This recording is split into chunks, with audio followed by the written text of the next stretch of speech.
Hello and welcome. I hope you all enjoy tonight's cryptid horror stories. The Hollow of the Stollenwurm. The village of Brenner did not want to be found.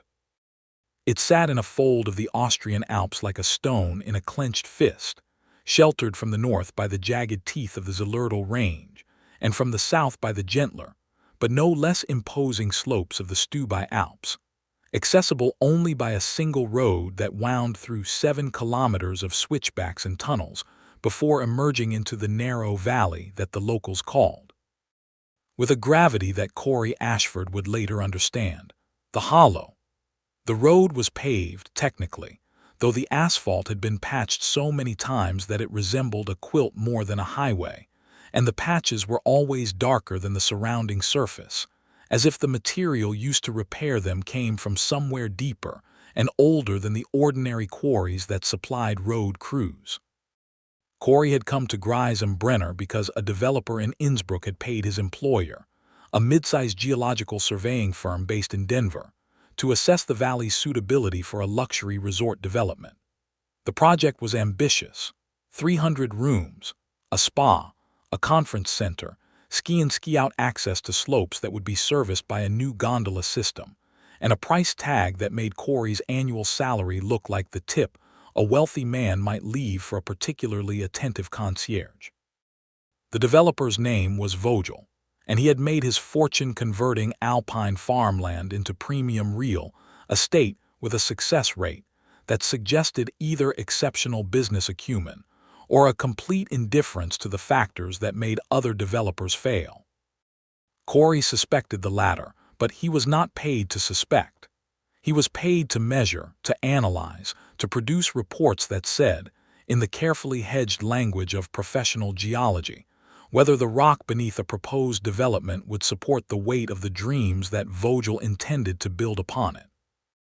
He arrived in late September, when the valley was in the liminal space between summer and winter, the meadows still green but touched with frost at the edges, the mountain streams running low and clear over beds of limestone that had been polished smooth by millennia of glacial action.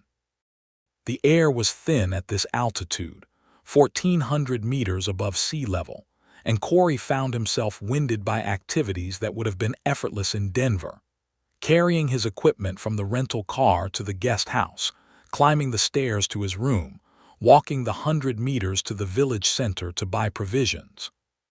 The thinness of the air was not merely physical. There was a quality to the atmosphere in Brenner that suggested thinness of another kind, a transparency that made Corey feel as if he were looking through layers of reality that had been worn away by something older and more persistent than mere time. The guest house was called the Edelweiss, a name that Corey associated with the musical rather than the flower, and it was run by a woman named Frau Huber, who had the weathered face of someone who had spent her entire life at high altitude, and the suspicious eyes of someone who had learned that outsiders brought trouble. She showed him to his room with a minimum of conversation, her German accented with the local dialect that Corey could barely follow, and when he asked about the stone markers that he had noticed at every trail crossing in the village, small carved pillars, no more than knee-high, each bearing a symbol that looked like a coiled serpent with cat's eyes, she stopped moving for a moment, her hand frozen on the doorframe, and said, in a voice that was barely audible, "Those are not for decoration, Herr Ashford. Those are for warning." "Warning of what?" Corey asked, but Frau Huber had already resumed her motion, already begun the retreat down the hallway that would take her back to the kitchen and the laundry, and the safe familiarity of tasks that did not involve explaining the inexplicable to Americans who asked too many questions. "The breath in the vents," she said over her shoulder, the words trailing behind her like smoke. "The leaking stone, you will understand soon enough, or you will not, it makes little difference to the stone." Corey unpacked his equipment in the silence that followed her departure, laying out his rock hammer and his sample bags, and his portable spectrometer on the small table beneath the window that looked out over the valley. The view was spectacular, the kind of alpine panorama that filled the pages of travel magazines and the Instagram feeds of tourists who had never spent more than a weekend above sea level. The mountains rose on every side, their peaks already dusted with the first snow of the season, their flanks marked with the dark scars of rockfalls and the lighter patches of scree that suggested ongoing geological instability. It was beautiful, and it was dangerous, and Corey had spent enough time in mountains to know that the two qualities were not separate but intertwined, that the same forces that created beauty also created hazard, that the earth was not malicious but was certainly indifferent. He spent the first 3 days doing the work that he had been hired to do, hiking the valley with his equipment, taking samples from the exposed limestone faces, measuring the angles of the bedding planes, assessing the stability of the slopes that would be carved into ski runs if Vogel's project moved forward. The geology was complex, the product of millions of years of tectonic compression and subsequent erosion that had created a karst landscape of exceptional beauty and exceptional fragility. The limestone was porous, honeycombed with caves and channels that had been dissolved by the slow action of acidic water over geological time, and Corey's instruments detected voids beneath the surface that were large enough to swallow buildings, large enough to make the proposed development not merely risky, but actively suicidal.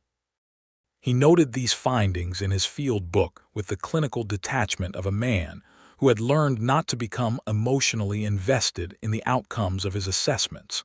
It was not his job to tell Vogel that the project was impossible. It was his job to present the data and let the developer draw his own conclusions. If Vogel chose to build despite the risks, that was Vogel's decision, and the consequences would be Vogel's to bear. Corey had learned early in his career that you could not save people from their own greed or stupidity, that the best you could do was document the facts and hope that someone with authority would read them before the catastrophe occurred. But on the 4th day, the work changed. It changed because Corey found the cave. It was not on any map, not mentioned in any of the geological surveys that he had reviewed before his arrival, not visible from the trail that wound along the valley's northern flank. He found it because he was looking for something else, a particular exposure of dolomitic limestone that his spectrometer had detected from the trail, an anomaly in the chemical composition that suggested a different depositional environment than the surrounding rock.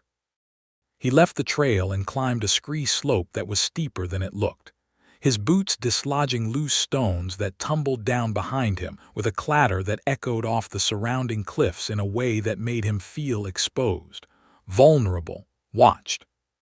The cave entrance was hidden behind a curtain of dead brush that had accumulated at the base of a limestone overhang, a natural screen that would have been invisible from below and was only barely noticeable from above.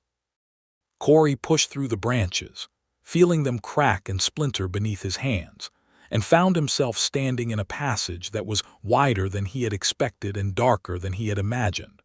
A tunnel of limestone that sloped downward into the mountain with a gradient that suggested it had been formed by water rather than by tectonic forces.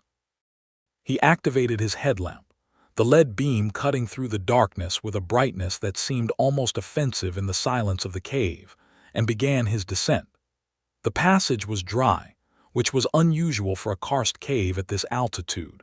Most caves in the Alps were actively forming, with streams and drips and the slow accumulation of stalactites and stalagmites that would eventually meet and fuse into columns. But this passage was dusty, its floor covered with a layer of fine powder that his boots kicked up with each step, and the walls were smooth, almost polished, as if something had been moving through them regularly, wearing away the roughness with friction and repetition. After 20 meters, the passage opened into a chamber that was larger than a cathedral, and Corey stopped, his breath catching in his throat as his headlamp swept across features that did not belong in any cave he had ever studied or imagined.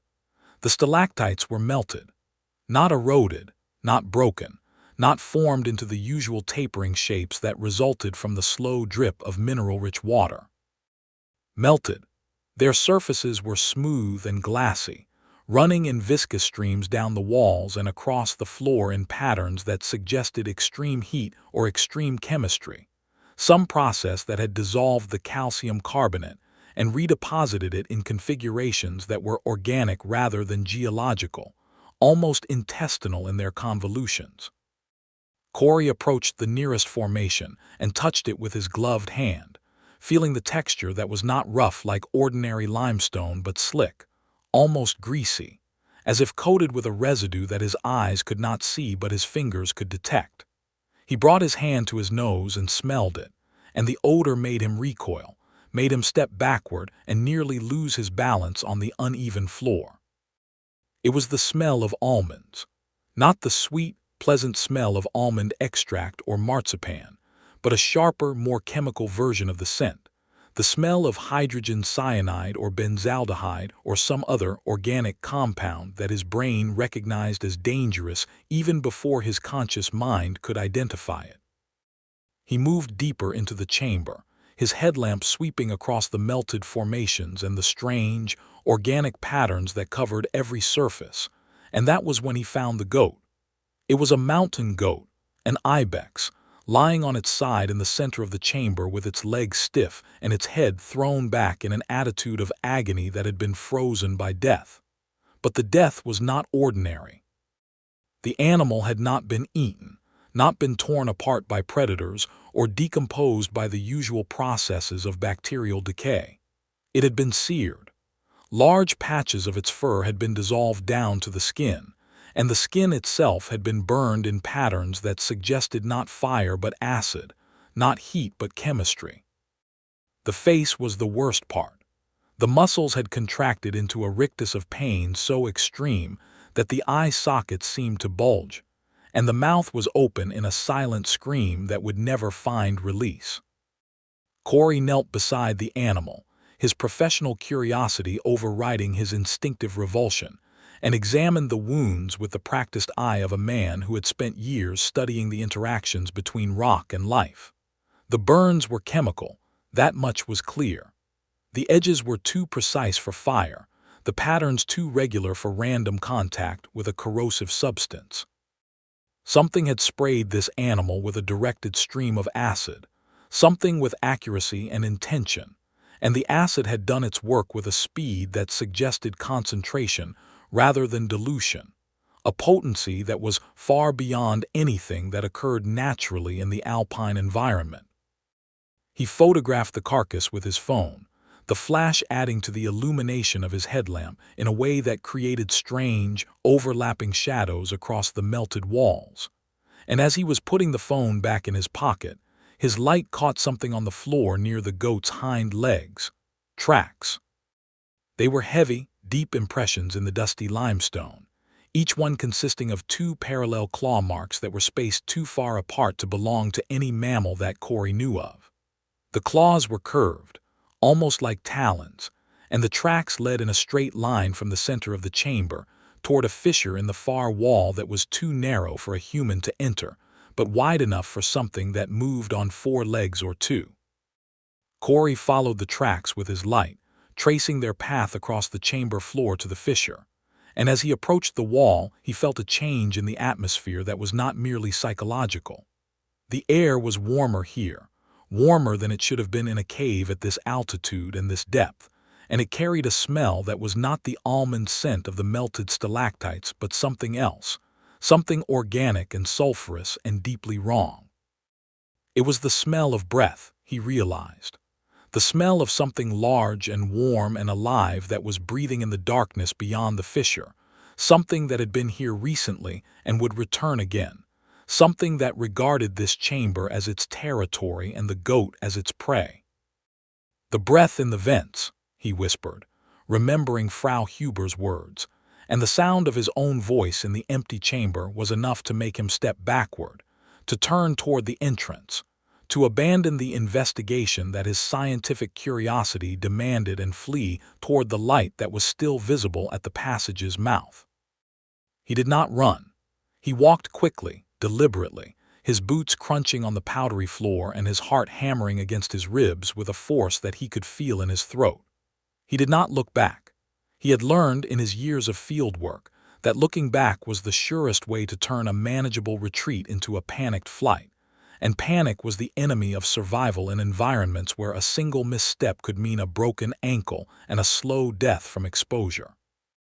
So he walked, and he breathed, and he focused on the circle of daylight that was growing larger with each step, and he did not think about the tracks or the goat or the breath that was warm against his neck, even though there was nothing behind him. He emerged into the afternoon light with a gasp that was almost a sob, his lungs drinking the thin, cold air with a gratitude that was almost religious in its intensity.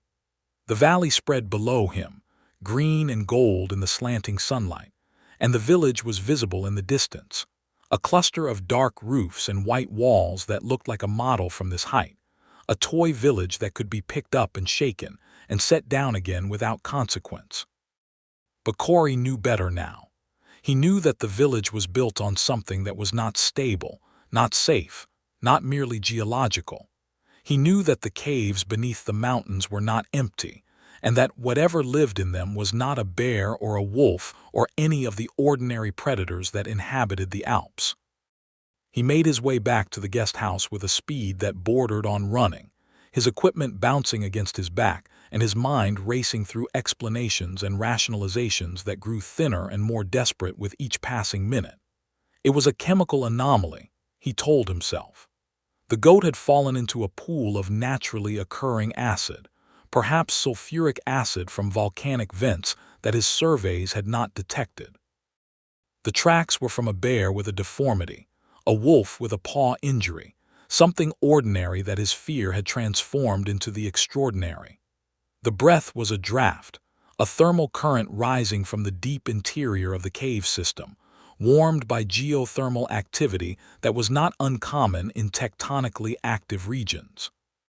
But these explanations dissolved like sugar in water when he reached the guest house and found Frau Huber waiting for him on the porch, her face pale and her hands clasped in front of her, with a tension that suggested she had been waiting for some time. "You went into the hollow," she said, "and it was not a question. You found the breath." "I found a cave," Corey said, and his voice was steadier than he felt. "There was a dead animal in it, an ibex. It had been burned by something chemical." "The Tatzelwurm," Frau Huber said, and the word came out with a weight that suggested not folklore but fact, not superstition but observation. "You have found the Tatzelwurm, and now it has found you." "The what?" Corey asked, though some part of him already knew. Some part of him had been preparing for this moment since he first saw the stone markers with their coiled serpents and cat's eyes. "The clawed worm," Frau Huber translated, her voice dropping to a whisper that was barely audible above the wind that was rising from the valley. "The creature that lives in the leaking stone. The thing that has been here longer than the village, longer than the Romans, longer than the glaciers that carved this valley. We do not speak of it openly, Herr Ashford. We call it the breath in the vents or the leaking stone because names have power, and to name something is to invite its attention. But you have gone into its territory. You have seen its work, and now the attention has been invited and it cannot be uninvited."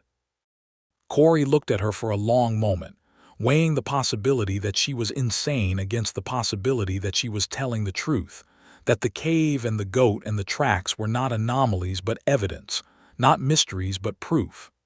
"Frau Huber," he said carefully, "I am a scientist. I deal in measurable phenomena. If there is a creature living in those caves, I need to know what it is, how it behaves, what kind of threat it poses to the development project. I can't report clawed worms to my employer. I need data. I need evidence." "You need to leave," Frau Huber said, and her voice was urgent now, stripped of the reserve that had characterized her previous interactions. "Tonight, before the sun sets, before the vents open and the breath fills the valley. The Tatzelwurm does not hunt in daylight, Herr Ashford. It waits for the dark, and the dark is coming." She turned and went inside, leaving Corey alone on the porch with the wind and the mountains and the growing certainty that he was standing on the edge of something that his science had not prepared him for, something that belonged to the old world of spirits and monsters, rather than the new world of measurements and reports. He looked out at the valley, at the shadows that were already lengthening across the meadows and the first stars that were appearing in the darkening sky, and he made his decision. He would not leave. He would stay, and he would document, and he would understand. Because that was what scientists did. That was what Corey Ashford did. And if the understanding cost him everything he had, then at least he would die knowing. The wind carried a sound from the mountain, a low rumble that was not thunder and not rockfall but something in between, something that vibrated in Corey's sternum with a frequency that suggested mass and intention, and a hunger that was older than human fear. He went inside and locked the door, and he sat on his bed with his rock hammer in his hand and his headlamp on his forehead, waiting for the dark to reveal what the light had hidden. And somewhere in the hollow beneath the mountain, something with claws and teeth and the patience of geological time stirred in its nest and tasted the air for the scent of the intruder who had entered its domain. The night was long. Corey sat on his bed with the rock hammer in his hand and the headlamp on his forehead, listening to the sounds of the guest house settling around him, the creak of timbers contracting in the cold, the drip of water from a faulty gutter, the wind that rose and fell against the shutters with a rhythm that was almost regular enough to be mistaken for breathing. He did not sleep. He did not dare to sleep, not with the memory of the goat's rictus still fresh in his mind, and the smell of almonds still lingering in his nostrils, and the knowledge that something was moving in the caves beneath his feet, something that had been there for longer than human memory, and would be there long after human memory had faded into the silence of the stone. At some point in the hours before dawn, he heard the scratching. It began as a faint sound, barely audible above the wind, a dry rasping that might have been branches against the window or mice in the walls or any of the 100 ordinary noises that old buildings make in the night. But it grew louder, more insistent, and as Corey listened with the focused attention of a man who has nothing else to occupy his mind, he realized that the sound was not coming from outside the building. It was coming from inside, from beneath the floor, from within the walls.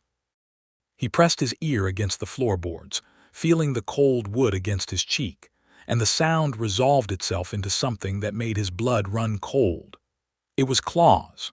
Not the scuttling claws of rodents or the digging claws of burrowing animals, but something heavier, more deliberate, moving with a rhythm that suggested purpose rather than panic, exploration rather than flight. The creature was beneath the guest house, moving through the space between the floor and the ground, testing the boards with its claws, searching for weaknesses, for gaps, for entry points. Corey rolled away from the wall and stood up, his heart hammering against his ribs with a force that made his vision blur. The scratching stopped. For a moment, there was absolute silence, the kind of silence that was more terrifying than any sound because it suggested listening, waiting, the focused attention of a predator that had detected the movement of its prey. And then the scratching resumed, louder now, closer, directly beneath the spot where Corey had been lying. He grabbed his equipment bag and backed toward the door, his eyes fixed on the floor as if he expected it to burst open at any moment, as if the boards would splinter and reveal the thing that was waiting below. But the floor held. The scratching continued for another minute, 2 minutes, and then it faded, moving away from the guest house towards some other part of the village, some other building where the occupants were asleep and unaware and vulnerable in ways that Corey no longer was. He did not go back to bed. He sat in the chair by the window, watching the darkness lighten by imperceptible degrees toward the gray that would become dawn, and he thought about the geology of the valley with an intensity that was born of desperation. The village was built on karst limestone, porous and cavernous, riddled with voids that had been dissolved by water over millions of years. The guest house, like every other building in Grise and Brenner, sat on foundations that were essentially the ceiling of a subterranean network, a thin skin of stone that separated the human world from the hollow world below. And if the creature, The Tatzelwurm, the clawed worm, whatever it was, had learned to navigate that network, had learned to move through the caves and fissures with the same ease that humans moved through streets. Then there was no building in the village that was safe, no room that was secure, no bed that offered anything more than the illusion of protection. The dawn came eventually, a pale, washed-out light that crept over the eastern peaks and filled the valley with a gray luminescence that made the world look drained of color, drained of life, drained of everything except the bare geometry of rock and sky. Corey emerged from the guest house with his equipment bag over his shoulder and his field book in his hand, and he found Frau Huber in the kitchen, preparing breakfast with the mechanical efficiency of someone who had performed the same tasks so many times that they had become rituals rather than chores. "You heard it," she said, not looking up from the bread she was slicing. "The breath in the vents, the scratching in the walls." "I heard it," Corey confirmed, and his voice was hoarse from the night of tension and the morning of fear. "What is it, Frau Huber? What is the Tatzelwurm?" She placed the knife on the cutting board with a precision that suggested she was buying time, organizing her thoughts, deciding how much to tell him. "It is old," she said finally. "Older than the village, older than the church, older than the language we speak. My grandmother's grandmother told stories about it, about the creature that lived in the hollow and came out only at night, about the farmers who lost livestock and the children who disappeared from their beds. The stories were dismissed as superstition by the priests and the teachers and the government officials who came from Innsbruck to modernize us. But the stories were true. They have always been true." "What does it look like?" Corey asked. "No one who has seen it clearly has lived to describe it," Frau Huber said, and her voice was flat, factual, stripped of the dramatic inflection that would have suggested melodrama. "Those who have glimpsed it in the darkness speak of a body like a serpent, thick and scaled, moving on two legs rather than none. They speak of claws that can tear through limestone as if it were wet clay. They speak of a face that is not the face of any animal that walks or crawls or swims, a face that looks almost human in its arrangement of features, but is wrong in a way that the mind cannot process, that causes madness in those who stare at it too long." "And the smell?" Corey asked. "The smell of almonds." Frau Huber's hands froze on the bread. "You smelled it, in the cave." "The melted stalactites smelled of almonds. And the goat smelled of it too, though that might have been the decomposition." "It was not decomposition," Frau Huber said quietly. "The almond smell is the breath of the Tatzelwurm. It is how the creature marks its territory, how it paralyses its prey, how it turns the stone itself into something that belongs to the hollow rather than to the surface.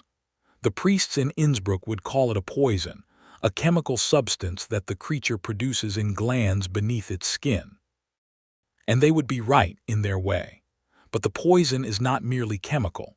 It is something older, something that works on the nerves and the mind as well as the body, something that turns the victim into stone while they are still alive, that preserves them for the creature's later consumption." Corey thought of the goat in the cave, of the rictus of agony that had frozen its face, of the chemical burns that had dissolved its fur and seared its skin. "Paralysis," he said slowly. "Neurological paralysis. That's why the face was frozen. The creature didn't just burn the goat, it poisoned it." "It tenderizes its prey," Frau Huber said, and the word was horrible in its domesticity, its suggestion of cooking and preparation and the civilized rituals of consumption. "The poison softens the tissues, breaks down the resistance, makes the meat easier to digest. And while the prey is paralyzed, the creature waits. It is patient, Herr Ashford. It has learned patience over the millennia that it has lived in the hollow. It can wait for days, weeks, years, until the prey is ready, until the poison has done its work, until the transformation is complete." Corey ate the breakfast that Frau Huber had prepared, bread and cheese and cold sausage, simple food that tasted of nothing in his current state of anxiety. And then he went out into the village, determined to find the local guide who had been assigned to help him navigate the valley during his survey. The guide's name was Stefan, a man in his 50s who had been born in Gries and Brenner and who had never, according to the village records, spent more than a week away from it. Corey had met him briefly on his second day, a laconic man with hands like shovels and a face that had been weathered by altitude and indifference into something that resembled the surrounding mountains more than it resembled anything human. Stefan was not at his house. His wife, a round-faced woman who looked at Corey with the same suspicion that everyone in the village seemed to share, said that he had gone out early to check the alpine meadows for strayed cattle and had not returned. "He does this sometimes," she said, her voice carrying the resignation of a woman who has learned not to worry about things she cannot control. "The mountains call him. He will be back by evening." But Stefan did not return by evening, and when Corey went to look for him the next morning, following the trail that led up to the meadows where the cattle grazed during the summer months, he found something that made him stop walking and stand very still in the middle of the path, his breath coming in short gasps that had nothing to do with the altitude. It was Stefan's flashlight. Corey recognized it immediately, a heavy-duty LED model that the guide had carried on a strap around his neck, the kind of device that was standard equipment for anyone who spent time in the mountains after dark. It was lying in a narrow crevice between two limestone outcroppings, its beam still burning with a faint light that suggested the batteries were nearly exhausted. But the casing was what made Corey's stomach clench, with a foreboding that went beyond fear into the territory of absolute certainty. The plastic had been melted through, not by fire, but by something that had dripped onto it from above, something that had burned a hole the size of a coin through the toughened polymer, and destroyed the circuit board inside with a precision that suggested not random accident but deliberate application. Corey picked up the flashlight with his gloved hand, holding it by the strap to avoid contact with the substance that still lingered around the edges of the hole, and he smelled it. The almond scent was faint but unmistakable, the same chemical signature that he had detected in the cave, the same poison that had killed the goat and was now, apparently, being used against humans. He looked into the crevice where the flashlight had fallen, and he saw the tracks. They were the same tracks that he had seen in the cave, the same two-clawed impressions in the dust and gravel, but here they were fresh, the edges sharp and unweathered, the spacing suggesting a gait that was not hurried but purposeful, not fleeing but carrying something heavy. Stefan had been here. The creature had been here. And the flashlight, dropped in the struggle or the paralysis, was the only evidence that remained of an encounter that had ended in the only way that such encounters could end. Corey did not call for help. He knew, with a certainty that was as geological as the rock itself, that there was no help to call, no rescue that could arrive in time, no authority that would believe his story even if he could tell it coherently. The village had its own laws, its own justice, its own way of dealing with the thing that lived in the hollow, and that way did not involve outsiders or telephones or the apparatus of modern civilization. It involved silence and waiting, and the hope that the creature would be satisfied with the occasional goat or cow, and would not turn its attention to the human population that shared its territory. He returned to the guest house with the flashlight in his bag and the tracks in his memory, and he spent the afternoon searching through the village's limited library for any information about the Tatzelwurm. The library was a single room above the post office, staffed by a part-time librarian who was also the village's dental hygienist, and its collection consisted mainly of agricultural manuals, religious texts, and the complete works of local poets who had achieved modest fame in the 19th century. But in the back, behind shelves that had not been moved in decades, Corey found a locked cabinet that the librarian opened with a reluctance that suggested she knew what was inside and wished that she did not. The cabinet contained the village's archives, birth records, death records, property deeds, and tucked between a census report from 1847 and a taxation ledger from 1862, a diary. It was bound in leather that had cracked with age, its pages filled with handwriting that was precise and elegant and unmistakably the work of someone who had been educated in a time when penmanship was considered a moral virtue as much as a practical skill. The title page read, "Observations on the Natural History of the Tyrolean Alps, with particular attention to the subterranean fauna therein," and the author was identified as Dr. Heinrich Vogel, a naturalist who had spent the years 1883 to 1887 traveling through the alpine regions and cataloging species that had never before been described in the scientific literature. Corey sat at the library's single reading table and opened the diary, and what he found inside made him forget about the flashlight, forget about Stefan, forget about everything except the terrible fascination of a man who had seen the impossible and had been driven mad by the attempt to make sense of it. Dr. Vogel had found the Tatzelwurm. He had found it not by accident, as Corey had, but by design, following the same stone markers that Corey had noticed at every trail crossing, interpreting their symbols with a knowledge of local folklore that Corey did not possess. He had tracked the creature to its lair, a cave system that he described as a labyrinth of calcium and darkness, a subterranean city that has been hollowed out by water and time and something else, something that I hesitate to name because naming it would give it a reality that I am not prepared to accept. The descriptions that followed were clinical, precise, the work of a man who had trained himself to observe even when his instincts were screaming at him to run. The Tatzelwurm, according to Vogel, was not a worm at all, nor was it a serpent or a lizard or any of the other classifications that had been proposed by previous investigators. It was something else, something that defied the categories of Linnaean taxonomy and suggested instead a form of life that had evolved along pathways that were parallel to, but separate from the evolutionary history of surface-dwelling organisms.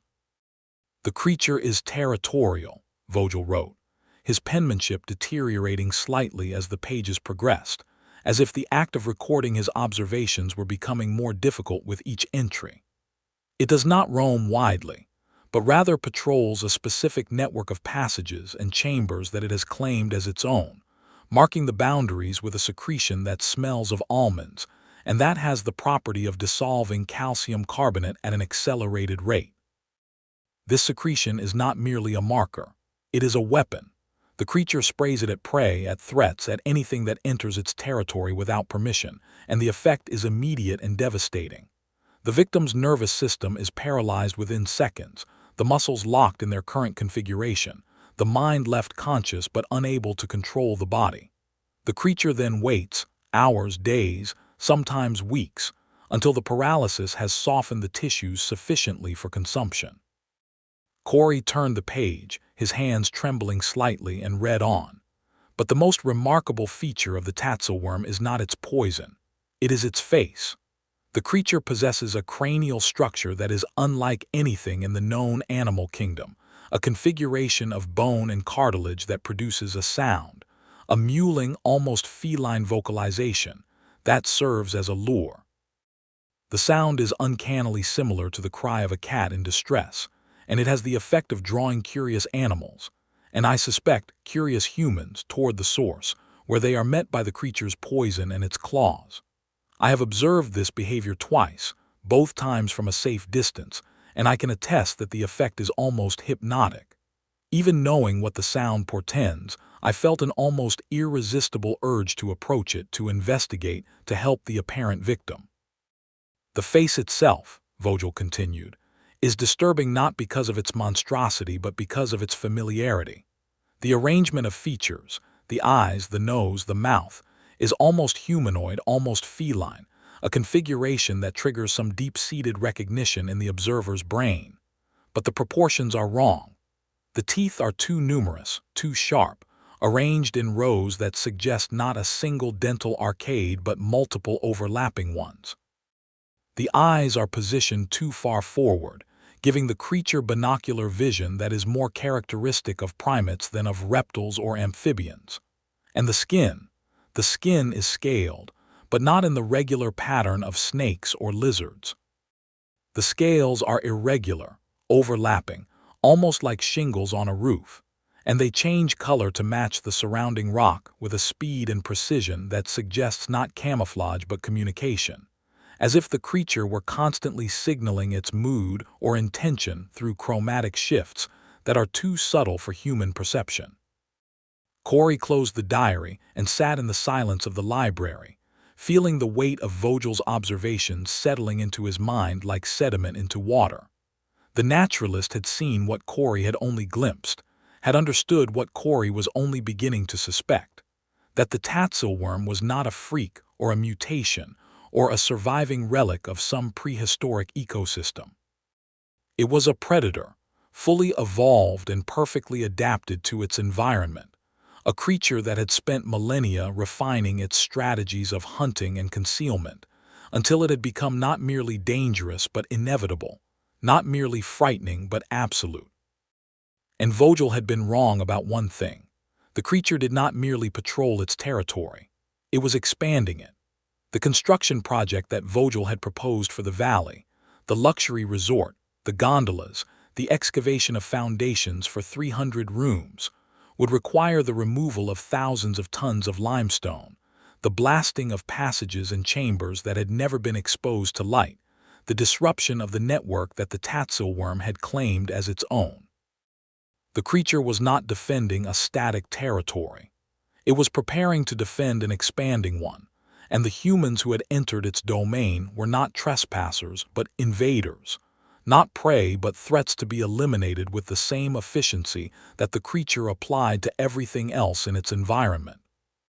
Corey looked out the library window at the mountains that surrounded the village, at the limestone faces that seemed to glow in the afternoon light with an inner luminescence that was not natural, not geological, but something that suggested the presence of the creature's secretions, its markers, its claim. The whole valley was the Tatzelwurm's territory. The whole mountain was its lair. And Corey, who had come to measure the rock and assess its suitability for human habitation, was now trapped in a war that had begun long before his species had learned to walk upright and would continue long after his species had returned to the dust from which it had come. He gathered his notes and the diary and returned to the guest house, his mind racing through strategies and contingencies and the desperate hope that there was still time to escape, to warn the others, to prevent the catastrophe that was building beneath the surface with the same inevitability as a pressure wave before an earthquake. But as he approached the building, he saw Frau Huber standing in the doorway, her face pale and her hands clasped in front of her with a tension that suggested she had been waiting for him, that she had news that she did not want to deliver. "The construction crew," she said, and her voice was barely a whisper, barely audible above the wind that was rising from the valley. "They began blasting this morning. They hit something hollow." "What do you mean hollow?" Corey asked, though he already knew, already felt the certainty settling into his chest like a stone. "A chamber," Frau Huber said. "A vast chamber beneath the eastern ridge. The blast opened a hole that was bigger than the blast itself, as if the rock had been waiting to collapse, as if something had weakened it from within. And from the hole, Herr Ashford, from the hole came the yellow gas. The breath of the Tatzelwurm, the breath in the vents." Corey ran toward the eastern ridge, his equipment bag bouncing against his back and his lungs burning with the effort of running at altitude. He could see the dust rising from the blast site before he reached it, a cloud of pulverized limestone that was drifting across the valley in a pale curtain that obscured the mountains and turned the afternoon light into something ghostly and unreal. And beneath the dust, he could see something else, a yellowish haze that clung to the ground like fog, that flowed downhill with a viscosity that suggested liquid rather than gas, that moved with a purposefulness that was not meteorological but biological. The construction crew was scattered around the site, some lying on the ground and others staggering away from the hole with their hands pressed against their faces, their bodies convulsing with coughs that sounded like barking, like the desperate attempts of lungs to expel something that should not have been inhaled. Corey reached the first man, a young worker who had collapsed near the equipment trailer, and rolled him onto his back, and what he saw made him recoil with a horror that was as physical as it was mental. The man's face was paralyzed. Not unconscious, not dead, but paralyzed, the muscles locked in an expression of shock that would never change, the eyes wide and aware and utterly unable to blink or move or do anything except stare at the sky with a consciousness that was trapped in a cage of frozen flesh. And around his mouth, on his lips and chin and the exposed skin of his neck, there were burns, chemical burns, the same kind of burns that had killed the goat, the same pattern of dissolution and searing that suggested exposure to the Tatzelwurm's poison. Corey looked up at the hole in the ridge, at the yellow gas that was still pouring from it in a steady stream, and he understood with perfect clarity that the creature's primary nesting chamber had been breached. The construction blast had done what no natural process could have done. It had opened the Tatzelwurm's lair to the surface, had released the accumulated poison of decades or centuries into the open air, and had triggered a response that was not defensive but apocalyptic. The creature was not merely protecting its territory now. It was cleansing it, purging it of the infestation that had dared to penetrate its sanctum, and the gas was only the first wave of a retaliation that would not stop until the valley was empty of human life. "Run!" Corey shouted to the workers who were still mobile, the ones who had not yet inhaled enough of the gas to be fully affected. "Run downhill. Get below the gas. Don't breathe, cover your mouths and run." Some of them listened. Others were already beyond listening, their bodies succumbing to the paralysis with a speed that suggested individual susceptibility, varying immune responses, the random distribution of vulnerability that meant some would die quickly and others slowly, but that all would die unless they could escape the gas before it reached them. Corey grabbed the nearest mobile worker, a heavy-set man who was stumbling toward the equipment trailer with his eyes streaming and his chest heaving, and pulled him in the direction of the village, away from the gas, away from the hole, away from the creature that was even now emerging from its violated sanctum to inspect the damage and claim the prey that had been delivered to it by human arrogance. They ran together, the two of them, down the slope toward the village that was already in chaos, its inhabitants emerging from their houses to stare at the yellow cloud that was drifting toward them with a gentleness that was more terrifying than any storm. Corey could hear screaming now, the high-pitched screams of women and children, and the deeper shouts of men who were trying to organize a response to a threat that they had spent their lives pretending did not exist. He could see Frau Huber in the doorway of the guest house, her face white with a horror that transcended anything she had witnessed in her long experience of the village's secret terrors. And he could see, in the corner of his vision, in the gap between two buildings where the alley led toward the eastern ridge, a shape that was moving through the yellow haze with a speed that was not human, not animal, but something that belonged to the darkness between categories. It was the Tatzelwurm.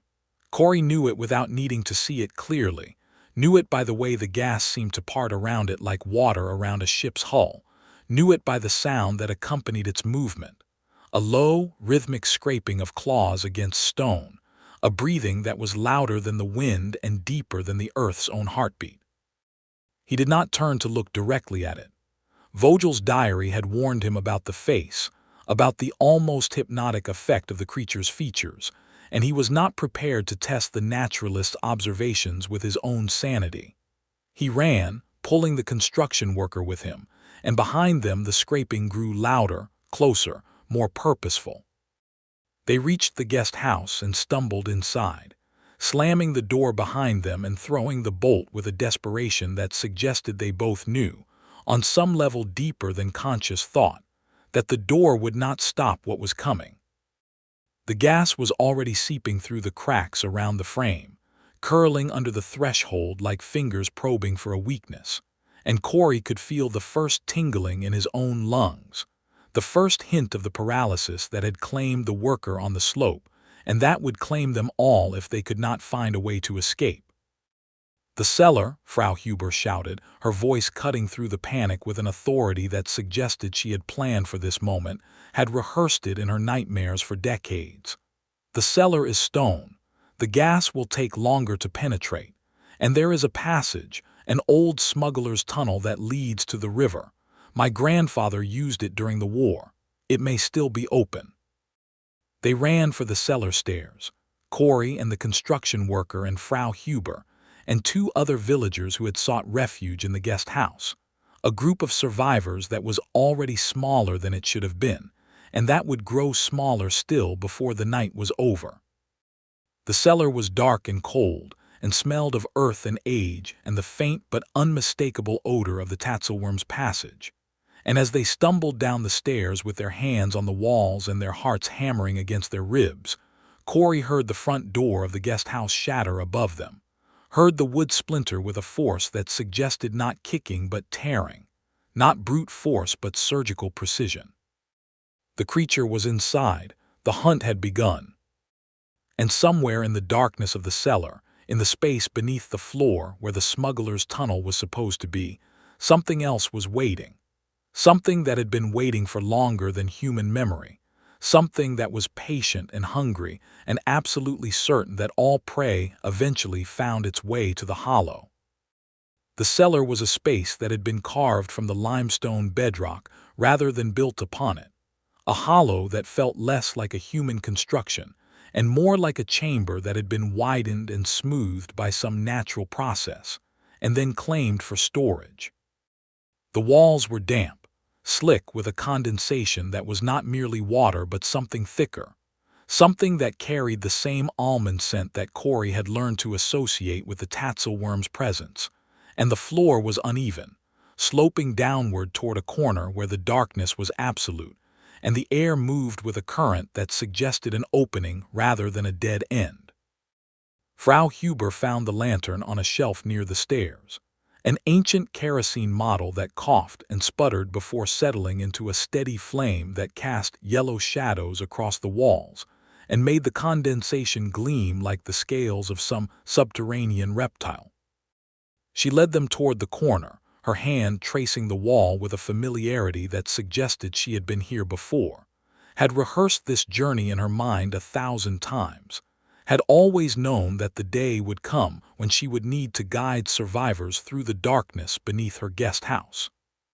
"The tunnel is here," she whispered, pressing against a section of wall that looked no different from the rest but that yielded beneath her weight, swinging inward on hinges that had been rusted by decades of moisture, but that still functioned with a mechanical precision that suggested maintenance, care, the deliberate preservation of an escape route that had been built for exactly this purpose. "It leads to the river, 2 kilometers, perhaps 3. The way is narrow and low, but it is passable." Corey pushed through the opening first, his headlamp supplementing the lantern's weak glow with a beam of LED brilliance that revealed a passage that was barely wider than his shoulders and barely taller than his head.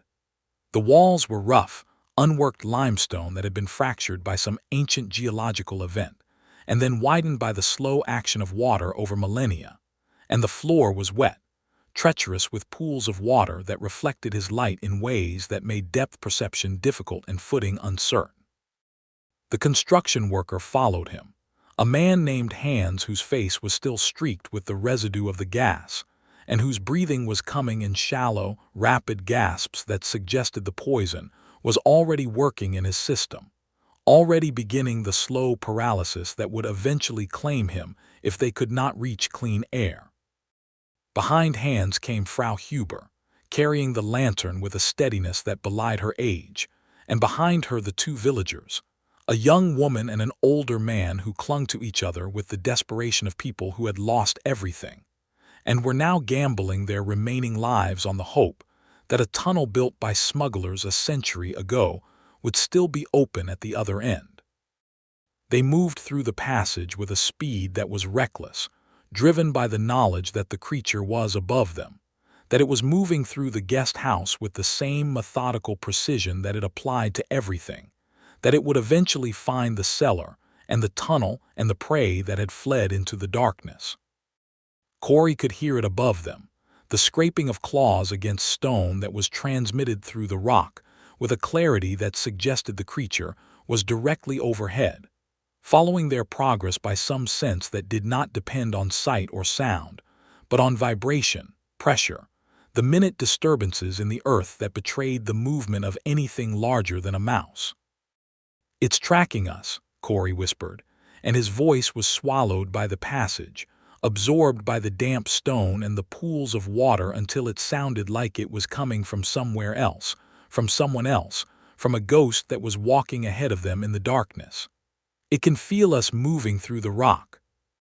"Then we must move faster," Frau Huber said, and there was no panic in her voice, only the flat acceptance of a woman who had spent her entire life in the shadow of a predator, and had learned that the only response to danger was to keep moving, to keep breathing, to keep hoping that the next corner would reveal safety rather than oblivion. They ran. The passage widened slightly after the first 100 meters, opening into a chamber that was larger than the cellar but smaller than the cave where Corey had found the goat, a space that was filled with stalactites and stalagmites that had grown together in places to form columns of calcium that looked like the ribs of some ancient creature. The floor was covered with a layer of sediment that crunched beneath their boots, and Corey recognized it immediately.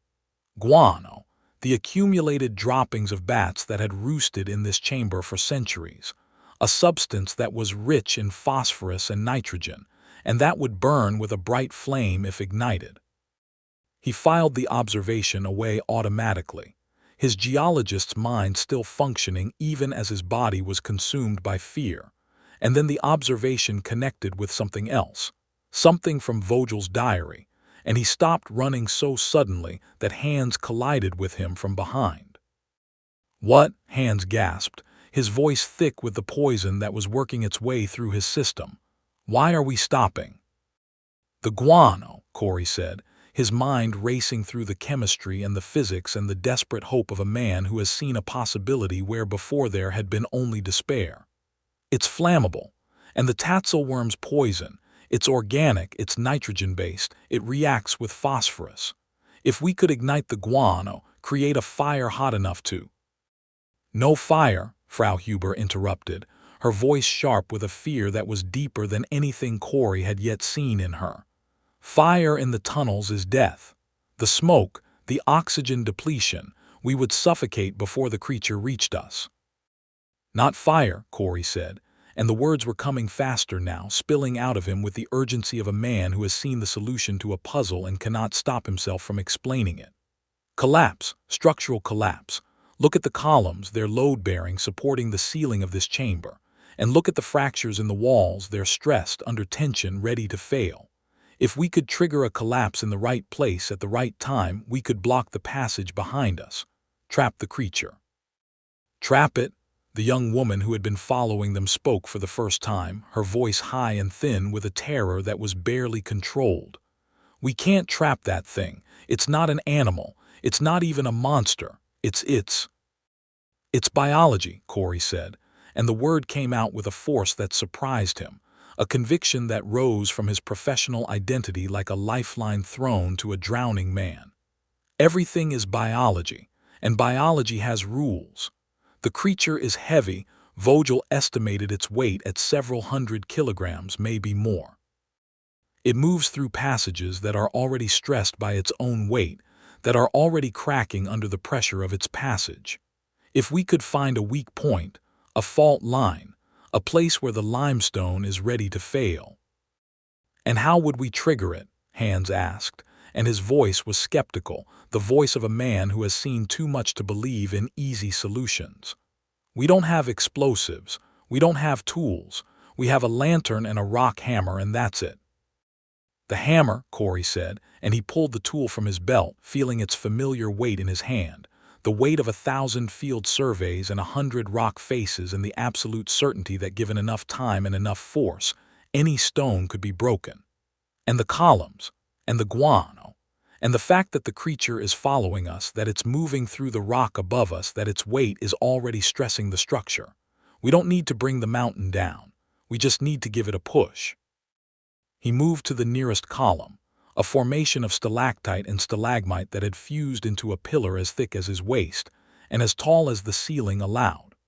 The rock was damp, slick with the same condensation that covered every surface in the passage, but beneath the slickness Corey could feel the texture of stress fractures, the hairline cracks that ran through the calcium like veins in marble, invisible to the casual observer but unmistakable to the trained eye.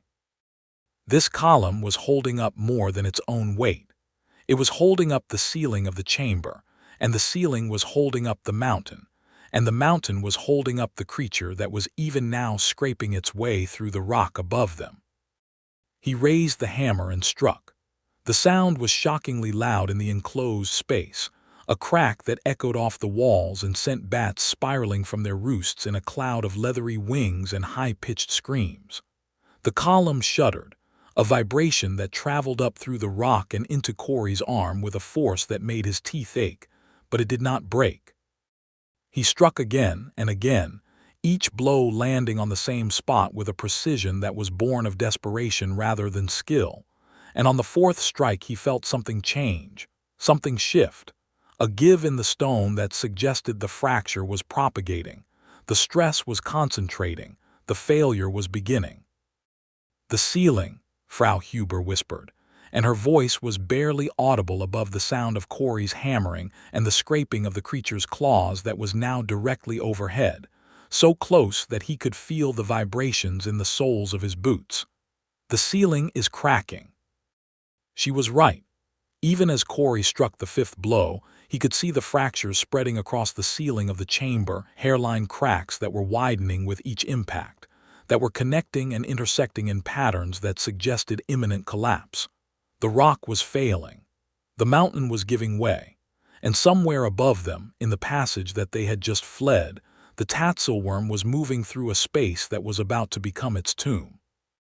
"Run!" Corey shouted, dropping the hammer and grabbing Hands by the arm, pulling the poisoned man toward the far exit of the chamber with a strength that he did not know he possessed. "Run now!" They ran, the five of them, moving through the passage that led away from the chamber with a speed that was suicidal, reckless, driven by the certainty that the space behind them was about to cease to exist.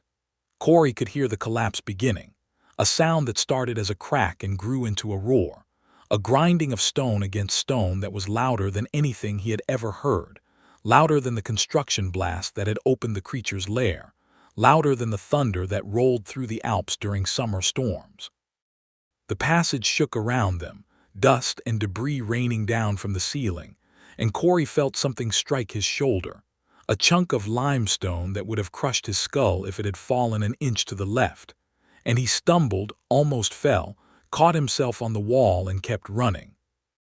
The roar faded behind them, replaced by a silence that was almost worse than the noise, a silence that suggested the collapse was complete, the passage was blocked, the creature was buried beneath tons of rock. But Corey knew, with a certainty that went beyond hope into the territory of fatalistic acceptance, that burial was not the same as death, that the Tatzelwurm was a creature of the deep, a thing that moved through stone as easily as fish move through water, and that the collapse would only slow it down, not stop it. They had minutes, perhaps, before the creature found another route, before it circled around the blockage and emerged ahead of them, before the hunt resumed with a patience that was older than human fear. The passage opened into a space that was wider and brighter than anything they had yet encountered, and Corey realized with a shock of recognition that they had reached the river.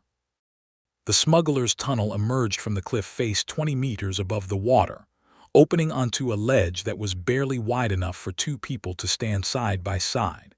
And below them, the river rushed through a gorge that had been carved by the same water that had hollowed out the caves, its surface white with rapids, and its sound a constant thunder that made speech impossible and thought difficult. They were out. They had escaped the hollow, escaped the tunnels, escaped the immediate presence of the creature that had hunted them through the darkness. But Corey knew, Even as he stood on the ledge and felt the spray of the river against his face, that escape was not the same as survival. Hans was failing, his body slumping against the cliff face with a weakness that suggested the poison was winning its battle against his nervous system. The young woman was weeping silently, her face buried in her hands, her body shaking with the aftermath of terror. The older man was staring at the water with an expression that suggested he was considering jumping, considering the quick death of the rapids over the slow death of the poison or the creature's claws. And Frau Huber was looking at Corey with an expression that he could not read, a mixture of gratitude and warning and the terrible knowledge of someone who has survived one catastrophe only to face another. "The river leads to the valley," she shouted over the water's roar. "To the road, to the cars, to the world beyond the hollow." "And the creature," Corey shouted back, "will it follow?" "The Tatzelwurm does not like open water," she said. "It hunts in the dark, in the enclosed spaces, in the places where the stone can contain its breath and its poison. The river is a barrier, not absolute, not permanent, but enough for now." They made their way down the cliff face with a slowness that was torture, finding handholds in the wet limestone and footholds in the cracks that water had carved over millennia. Hands had to be lowered on a rope made from their belts and shoelaces, his body too weak to support its own weight, his mind still conscious but unable to control his limbs. The young woman went first, then the older man, then Frau Huber, then Corey with hands suspended beneath him in a harness of improvised rope. They reached the water's edge with bodies that were bruised and bleeding and lungs that were burning with the effort of breathing at altitude, and they collapsed on the rocks with a gratitude that was almost religious in its intensity. The river was cold, glacial melt that had not seen the sun since it fell as snow on the peaks above, and Corey plunged his face into it, feeling the shock of the cold against his skin, the wash of the water against his eyes and mouth and nostrils. He drank, despite knowing that he should not, that the water was unfiltered and unboiled and probably full of parasites that would make him sick in ways that were mundane compared to the creature's poison, but that were nevertheless dangerous.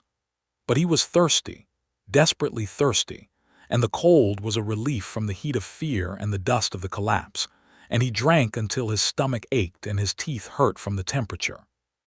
They followed the river downstream for 2 hours, moving at a pace that was dictated by Hans's failing strength and their own exhaustion, until they reached the valley floor and the road that led to the village and the cars that they had left behind when they fled. The construction site was visible in the distance, the yellow gas now dissipated or settled, the equipment abandoned and silent, the hole in the ridge a dark scar against the limestone that suggested not injury but mouth, not damage but appetite. Corey's car was where he had left it, a rented Volkswagen that looked absurdly ordinary in the context of what they had just survived, a machine of gears and pistons and synthetic materials that had nothing to do with the organic horror of the hollow. He helped Hans into the back seat, supporting the man's weight with an arm around his waist and a hand under his shoulder, and he saw the paralysis advancing in real time, the muscles of Hans's face stiffening into a mask that was not quite expressionless, but was frozen in a configuration that suggested shock rather than any specific emotion. "Hospital," Corey said, more to himself than to anyone else. "We need to get him to a hospital, Innsbruck, Salzburg, somewhere with a neurology department." "There is no cure for the breath of the Tatzelwurm," Frau Huber said quietly, standing beside the open door of the car with her hands clasped in front of her in a posture that suggested prayer or resignation or both. "The paralysis is not reversible. The poison does not leave the body. It only waits." "It waits for what?" Corey asked, though he was not sure he wanted to know the answer. "For the creature to come and collect what belongs to it," Frau Huber said. "The poison is not merely a weapon, Herr Ashford. It is a marker, a beacon. The Tatzelwurm can sense it across any distance, through any barrier, and when the prey is ready, when the paralysis has softened the tissues sufficiently, the creature will come, It always comes. Corey closed the door on Hans's frozen face and walked around to the driver's side, his legs heavy with exhaustion and his mind racing through plans and contingencies that he knew were futile. He would take Hans to a hospital. He would tell them something: a chemical spill, an industrial accident, a story that was plausible and verifiable, and that would get Hans the medical attention he needed without requiring Corey to explain the existence of a creature that no one would believe in. And then he would leave. He would drive back to Innsbruck, return the rental car, fly back to Denver, and try to forget that the Hollow existed, that the Tatzelwurm existed, that there were things in the world that his science had no framework for understanding. He slid into the driver's seat and placed his hands on the wheel, and that was when he felt it. A draft. A current of air that was coming from below, from beneath the floor of the car, from somewhere that should have been solid and sealed and absolutely impervious to airflow. He looked down and his heart stopped. There was a hole in the floorboard. It was small, no larger than a coin, perfectly circular, with edges that were smooth and melted rather than cut or drilled. And through the hole, Corey could see the road passing beneath the car, the asphalt and the gravel and the earth, but he could also see something else. A drop of liquid, yellowish and viscous, that was forming on the underside of the floorboard and preparing to fall. He knew the color. He knew the viscosity. He knew the smell that was rising through the hole, faint but unmistakable, the almond scent that had accompanied every stage of his descent into horror. The Tatzelwurm had found him.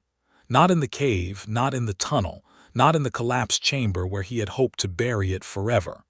But here, in the car, in the ordinary world of roads and engines and the comforting illusion of human control.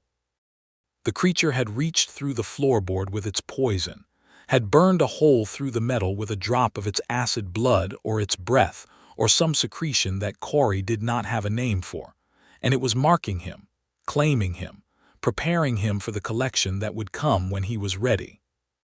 Corey stared at the hole, at the drop that was growing larger and heavier with each passing second, and he understood with perfect clarity that there was no escape.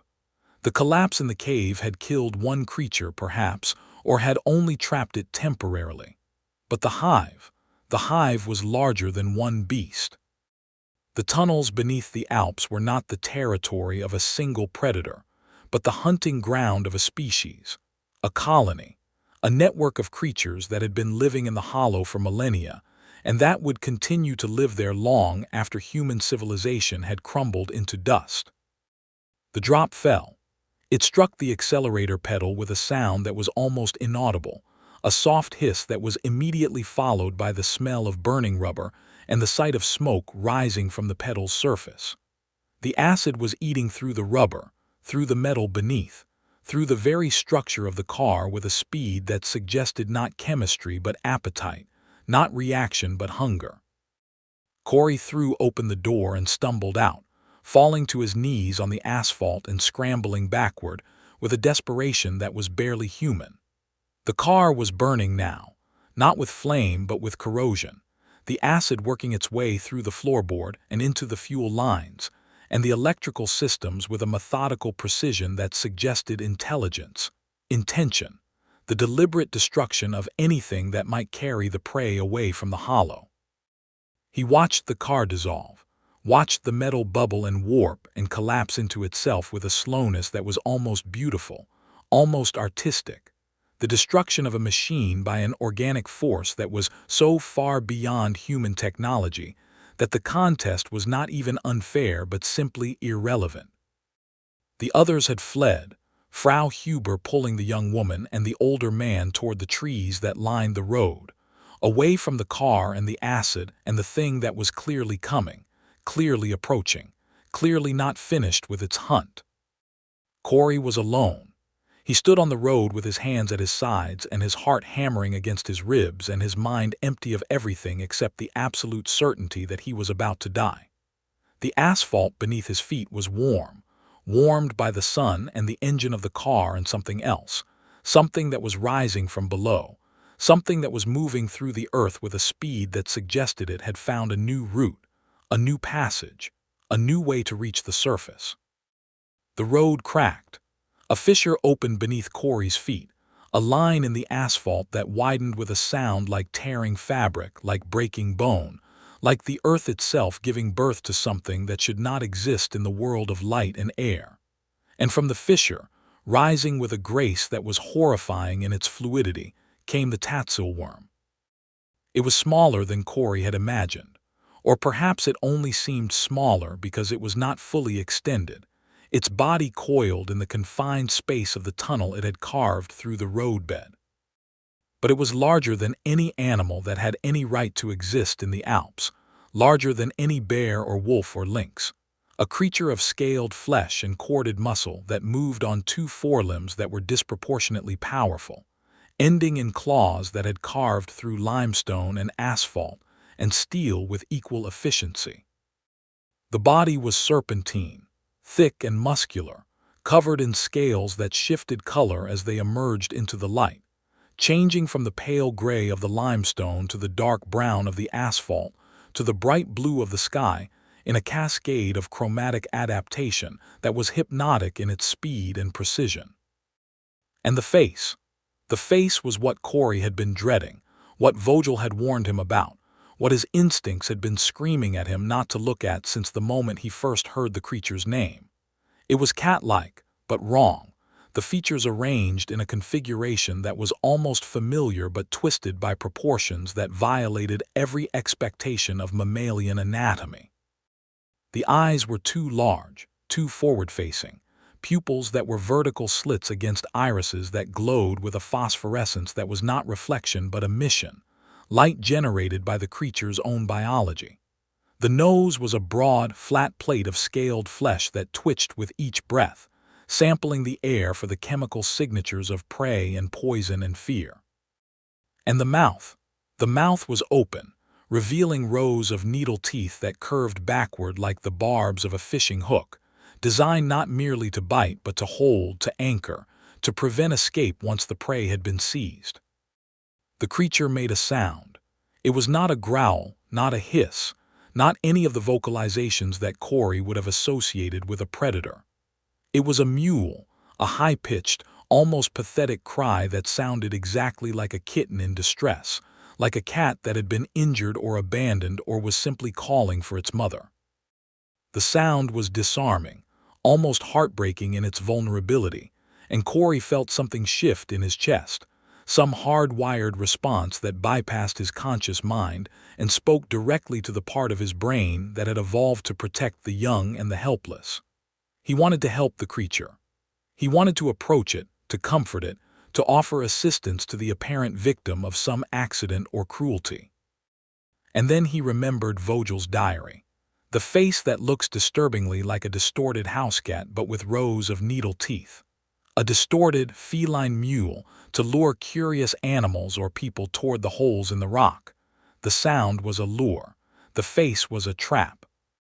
And Corey, who had read the warning, who had understood the biology, who had analyzed the predator's strategy with the clinical detachment of a scientist, was nevertheless falling for it, nevertheless feeling his feet move forward, his hands reach out, his body betraying his mind in the most fundamental way possible. "No," he whispered, and the word was barely audible, barely a breath, but it was enough to break the spell, enough to shatter the hypnotic effect of the mewling and the face and the almost maternal appeal of the creature's mimicry. He stepped backward, away from the fissure, away from the creature, and he felt something hard against his heel. The edge of the road, the drop-off where the asphalt ended and the slope began, a slope that led down to the river that was their only barrier against the hollow. The Tatzelwurm hissed. The mewling stopped, replaced by a sound that was pure menace, pure threat, the sound of a predator that has been denied its prey and is now preparing to take it by force. The creature reared up on its forelimbs, its body extending to a height that was taller than Corey, its jaws opening wider than seemed anatomically possible, and from a gland beneath its throat came a spray, a jet of liquid that was not the poison that paralyzed but something else, something that struck Corey in the chest with a force that was almost physical, almost like being hit by a solid object rather than a liquid. The pain was immediate and overwhelming. Corey looked down and saw his shirt dissolving, the fabric bubbling and smoking, and falling away from his skin in strips that were charred at the edges and wet with a substance that was already eating into his flesh. The acid blood. That was what it was, he realized, not poison but blood. The creature's own circulatory fluid that it could spray as a weapon was burning him, searing him, transforming his chest into a landscape of chemical burns that would scar him forever if he survived, which he was increasingly certain he would not. He fell backward, off the road, down the slope, tumbling through brush and scree with a violence that drove the air from his lungs and sent his body bouncing off rocks and branches in a cascade of impacts that would have broken bones in a less adrenaline-fueled state.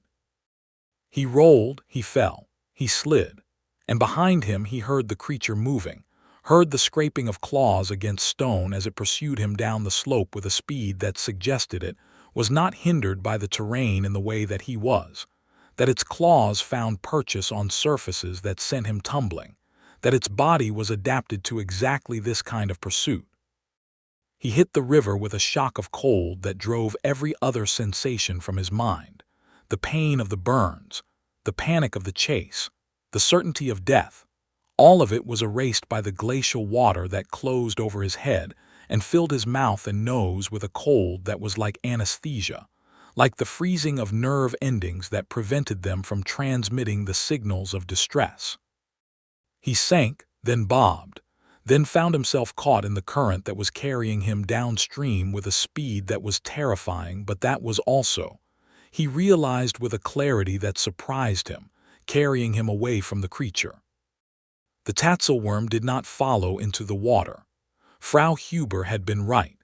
It did not like open water, did not hunt in it, did not pursue prey into environments where its advantages of camouflage and ambush were neutralized by the transparency and flow of the liquid.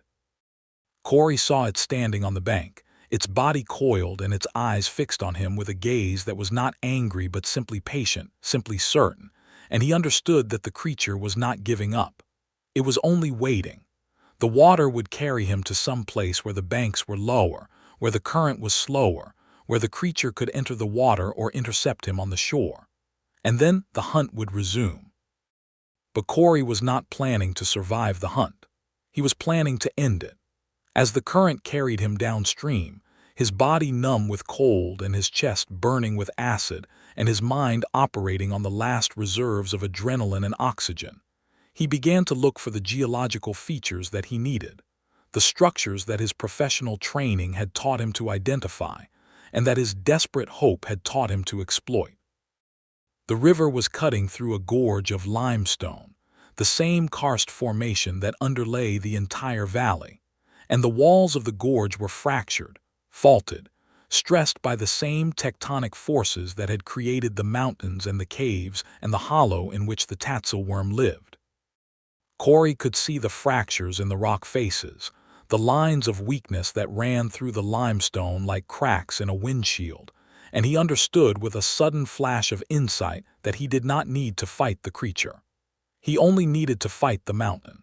And the mountain, which had been patient for millions of years, was ready to fight back.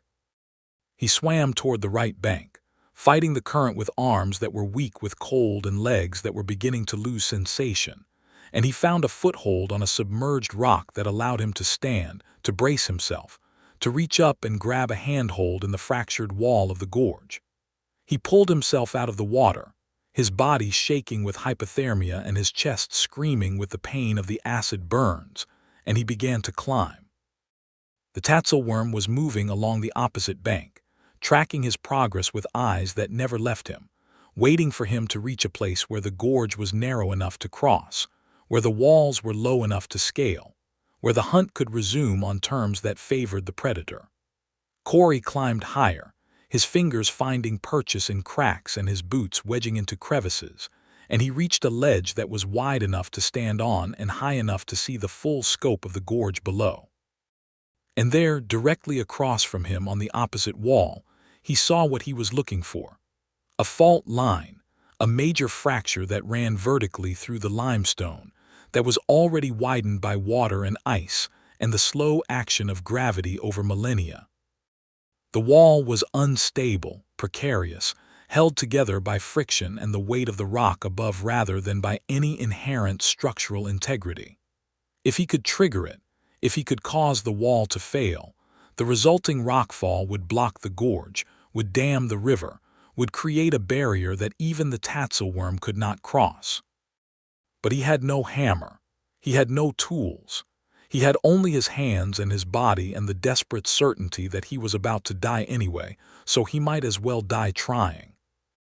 Corey launched himself across the gap between the walls, a leap that was suicidal, that spanned 3 meters of empty air above a river that would break his bones if he fell, that depended on fingers that were numb with cold, finding purchase on rock that was wet and smooth and unforgiving. His hands closed on the edge of the ledge opposite, his fingers digging into a crack with a strength that came from terror rather than muscle, and he hauled himself up with a grunt of effort that was lost in the roar of the river below. The Tatzelwurm was crossing the river. Corey saw it from his perch on the ledge, saw the creature enter the water at a point where the current was slower, where the banks were lower, where the predator's aversion to open water was overcome by its certainty that the prey was about to escape. It swam with a motion that was serpentine and powerful, its body undulating through the water with a speed that was terrifying, and it reached the bank below Corey's ledge and began to climb with a facility that suggested its claws could find purchase on any surface, any angle, any configuration of rock. Corey turned to the fault line and began to work. He drove his fist into the fracture, feeling the pain of impact radiate up his arm with a force that made him want to scream, but he did not stop.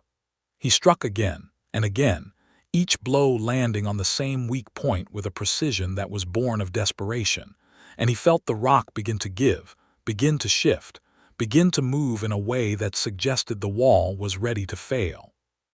The Tatzelwurm reached the ledge. Its head emerged over the edge, the cat-like face dripping with river water and its eyes fixed on Corey with a gaze that was not angry but simply hungry, simply certain, simply ready. The mouth opened, the needle teeth gleaming in the sunlight, and the creature began to draw itself up onto the ledge with a motion that was almost leisurely, almost relaxed, as if it knew that the prey had nowhere left to go, that the hunt was over, that the meal was about to be served. Corey struck the wall one final time, putting every ounce of his remaining strength into a blow that drove his fist into the fracture with a force that split his knuckles and sent blood streaming down his wrist. And the wall gave way. It started as a crack, a sound like a gunshot that echoed off the gorge walls and sent birds spiraling into the sky in a panic of wings and cries. Then the crack became a web, a network of fractures that spread across the wall with a speed that suggested not gradual failure but catastrophic collapse. And then the wall fell, a section of limestone 50 meters high and 20 meters wide that detached from the gorge face and tumbled downward in a cascade of rock and dust and debris that filled the air with a roar louder than the river, louder than the wind, louder than the heartbeat of the mountain itself. Corey threw himself backward, away from the collapsing wall, his body rolling across the ledge and dropping toward the river. But the fall was shorter than he expected. The collapse had created new surfaces, platforms of rock that had not existed seconds before. He landed hard, breathless, his body screaming with pain, but alive. The dust cleared. The gorge was blocked. The rockfall had dammed the river, creating a barrier of stone and debris. The Tatzelwurm was buried, pinned beneath tons of limestone that would hold it for days or weeks, long enough for Corey to escape. He found the road and followed it down the valley, away from the mountains, away from the hollow. He hitched a ride with a truck driver who did not ask about the burns on his chest, who simply saw a man in need and offered him a seat. Corey rode in silence, watching the mountains shrink in the rearview mirror. He reached Innsbruck, then Munich, then Denver, and in his apartment he stood in the shower for an hour, letting the water run over his body until the smell of almonds was gone. But the memory did not fade. 3 weeks later, when he was trying to write the report that would explain to his employer why the Gries and Brenner project was unsuitable, he found the hole. It was in the floorboard of his car. The same car that he had left in Innsbruck, that had been shipped back to Denver by the rental company, that he had picked up from the depot and driven home without examining too closely.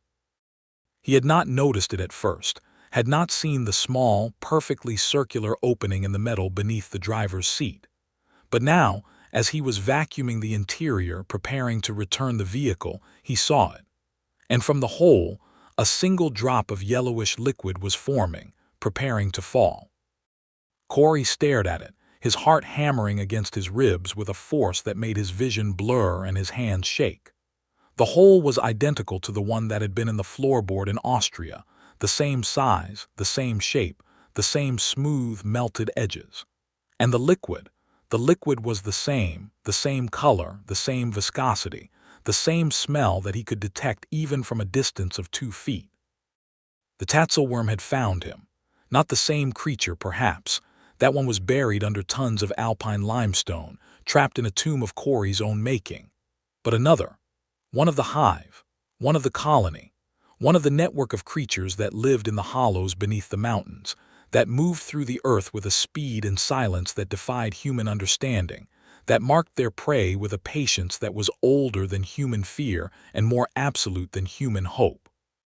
The drop fell.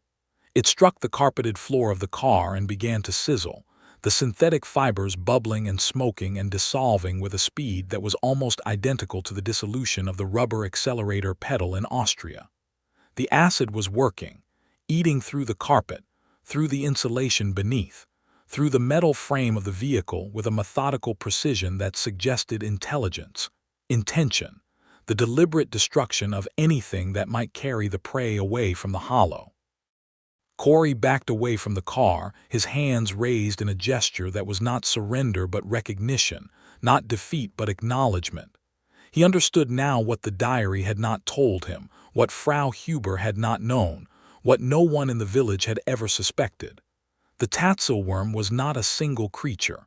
It was a species, a colony. A hive that extended beneath the entire alpine range, that had outposts and territories and hunting grounds that stretched across national borders and geological epochs. The creature he had buried in Austria was one of hundreds, perhaps thousands, and the hive did not forget, did not forgive, did not abandon its claim simply because one of its members had been trapped. He was marked. The acid on his chest, the poison in his lungs, the memory in his mind, all of it was a beacon that the hive could follow, a signal that announced his presence to any creature that shared the same sensory network, the same chemical language, the same ancient hunger for the flesh and bone of surface-dwelling prey. Corey turned and walked away from the car, away from the apartment, away from the life that he had built in Denver with the same mechanical determination that had carried him out of the hollow and down the river and through the mountains to safety. He did not know where he was going. He did not know what he would do when he got there. He only knew that the hive was larger than one beast, that the hollow was deeper than one cave, and that the scratching in the walls was not a nightmare but a promise. The Tatzelwurm would come for him. Not today, perhaps. Not tomorrow. But eventually, inevitably, when he had grown tired of running, when he had forgotten to check the floorboards, when he had allowed himself to believe that the danger was past and the hollow was far away. It would come through the vents, through the leaking stone, through any crack or crevice or pore in the earth that was large enough to admit its scaled body and its poison breath.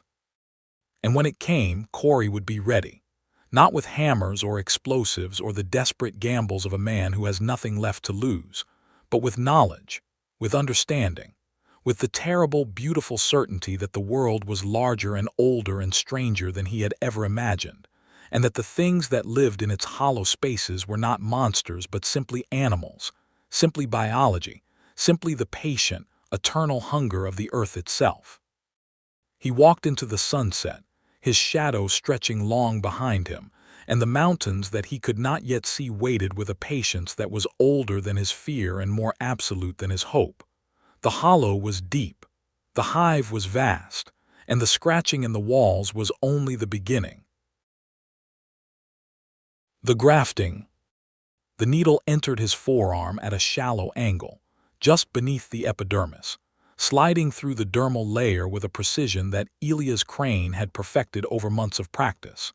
The silver flash of the surgical instrument catching the afternoon light that filtered through the windows of his cabin in a way that might have been beautiful if the context had been different. But context was everything, and the context here was that Elias was sewing a piece of flowering dogwood branch directly into the skin of his own arm. The bark and cambium and delicate white blossoms fused to his wrist in a union that should have been impossible, that should have produced screaming and infection, and the rapid rejection of foreign tissue by an immune system designed to defend against exactly this kind of violation. Instead, Elias hummed a lullaby as he worked, a tune his mother had sung to him in the years before the Snawfus had taken her, before the creature in the canopy had pressed its antlers into her flesh and made her part of the forest that she had loved too well. The dogwood branch was fresh, cut that morning from the grove behind his cabin, and it had not wilted in the hours since its severance from the parent tree. Instead, it seemed to thrive in its new substrate, the tiny vessels of Elias' blood feeding it, his capillaries intertwining with the xylem and phloem in a hybrid circulation that defied botanical taxonomy and medical understanding alike.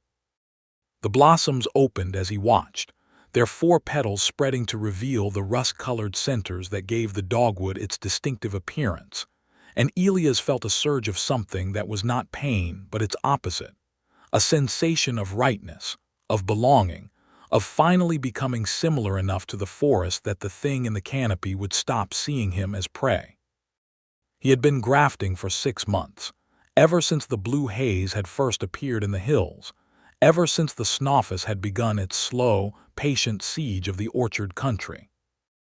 The first grafts had been small, experimental, patches of moss pressed into cuts on his thighs, lichen encouraged to grow along the lines of his scars, and they had worked in ways that should not have been possible, the foreign tissue not rejected but welcomed, not dying but thriving, spreading across his body in a network of green and gray that made him look, from a distance, like a man becoming a landscape. But the dogwood was different.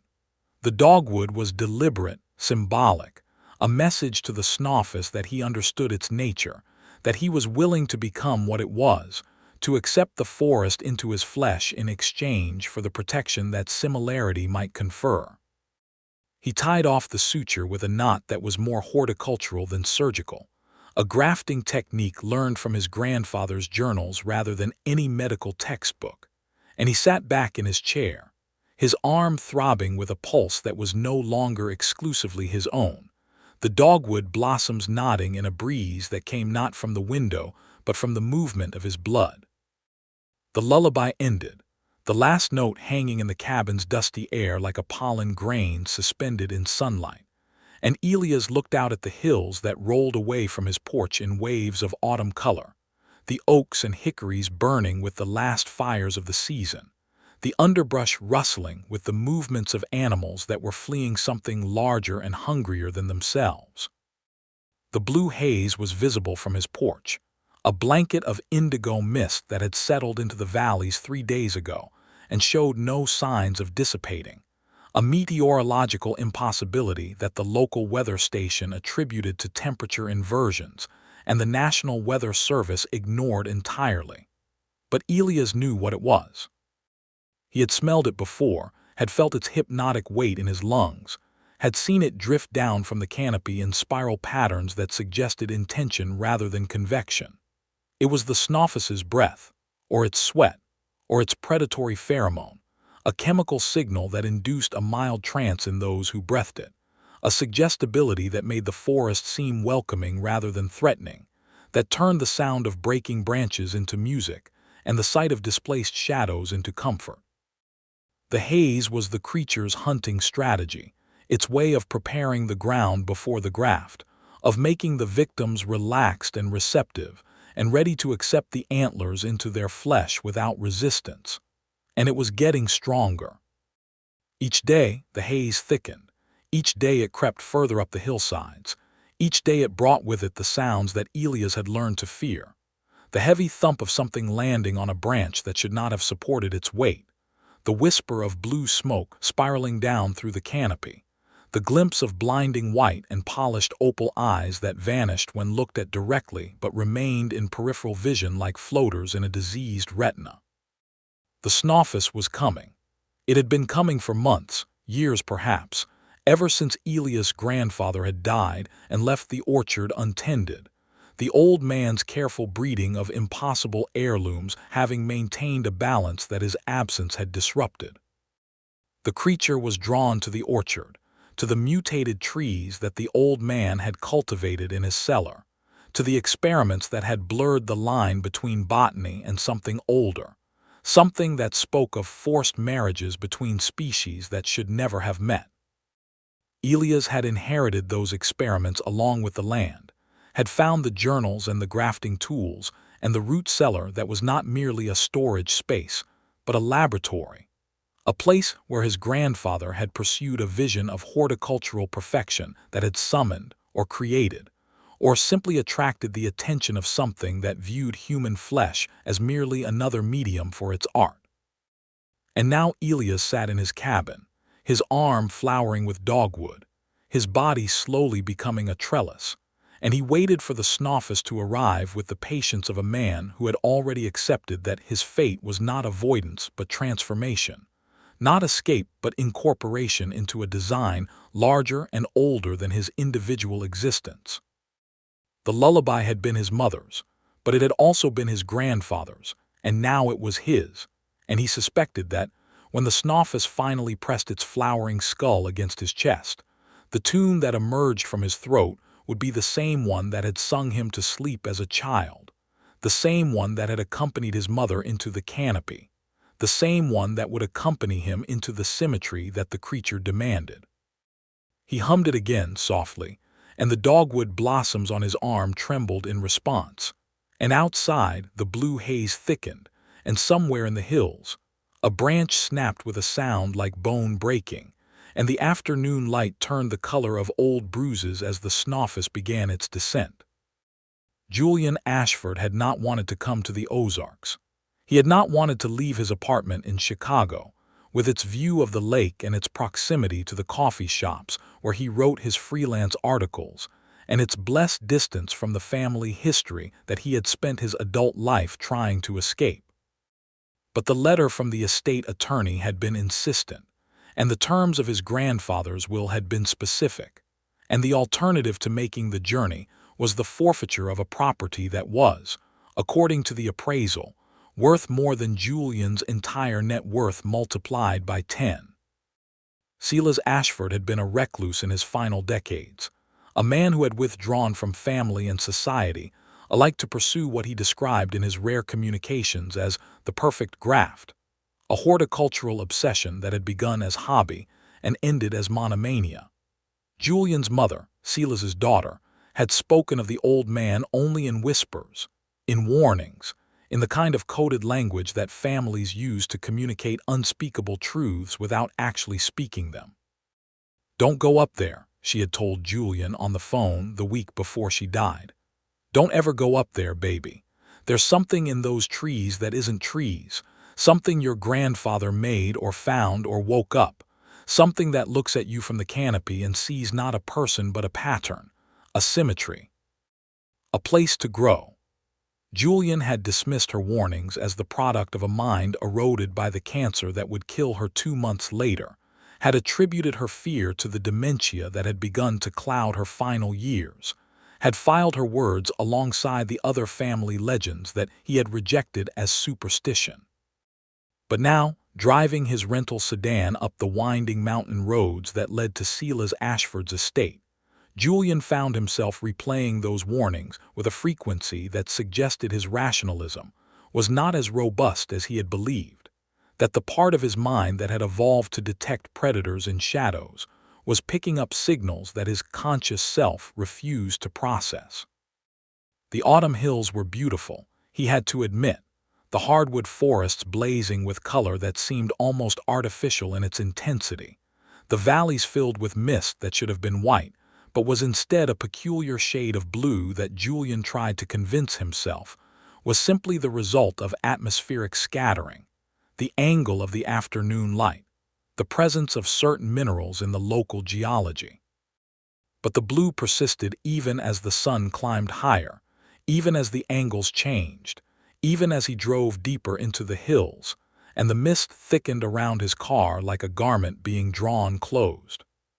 He passed through a small town, a general store, a gas station, a church with a steeple that leaned slightly to the left as if bowing to some prevailing wind that only it could feel, and he noticed the absence of people, the empty porches, the curtains drawn against a day that should have been ordinary. It was mid-afternoon on a Thursday, yet the town looked like it was holding its breath, waiting for something that approached not with speed but with inevitability, a storm that had been forecast for so long that its arrival was almost a relief. Julian drove on, telling himself that rural towns were always empty, that the people were at work, that the absence of pedestrians was simply a function of population density, and not the result of some mass retreat from a threat that the locals understood but did not name. The road climbed steeper, the trees closing in on both sides until they formed a tunnel of color that blocked the sky, and Julian had to turn on his headlights even though it was only 3 in the afternoon, the canopy so dense that the light could not penetrate, the shadows so deep that they seemed to have substance, to have weight, to be leaning into the car with a pressure that made the steering wheel vibrate in his hands. And then, suddenly, the trees opened, and Julian found himself at the gate of his grandfather's estate, and he stopped the car and stared, because the gate was not the rusted iron affair that he had expected from a property that had been untended for years, but a living archway of white dogwood. The branches woven together in a pattern that suggested both deliberate cultivation and natural growth, the blossoms still open despite the late date, despite the season, despite the biological impossibility of flowers persisting so long past their natural span. The dogwood was wrong, Julian saw immediately, though he could not have articulated how he knew. The blossoms were too large, their petals too numerous, their centers too dark, a rust color that suggested blood rather than pollen. And the branches themselves were wrong, their bark too smooth, their joints too articulated, their arrangement in the archway too symmetrical, too designed to be the product of natural growth. Someone had shaped this gate, or something had shaped itself to resemble a gate, and the distinction between those possibilities suddenly seemed terribly important, though Julian could not have said why.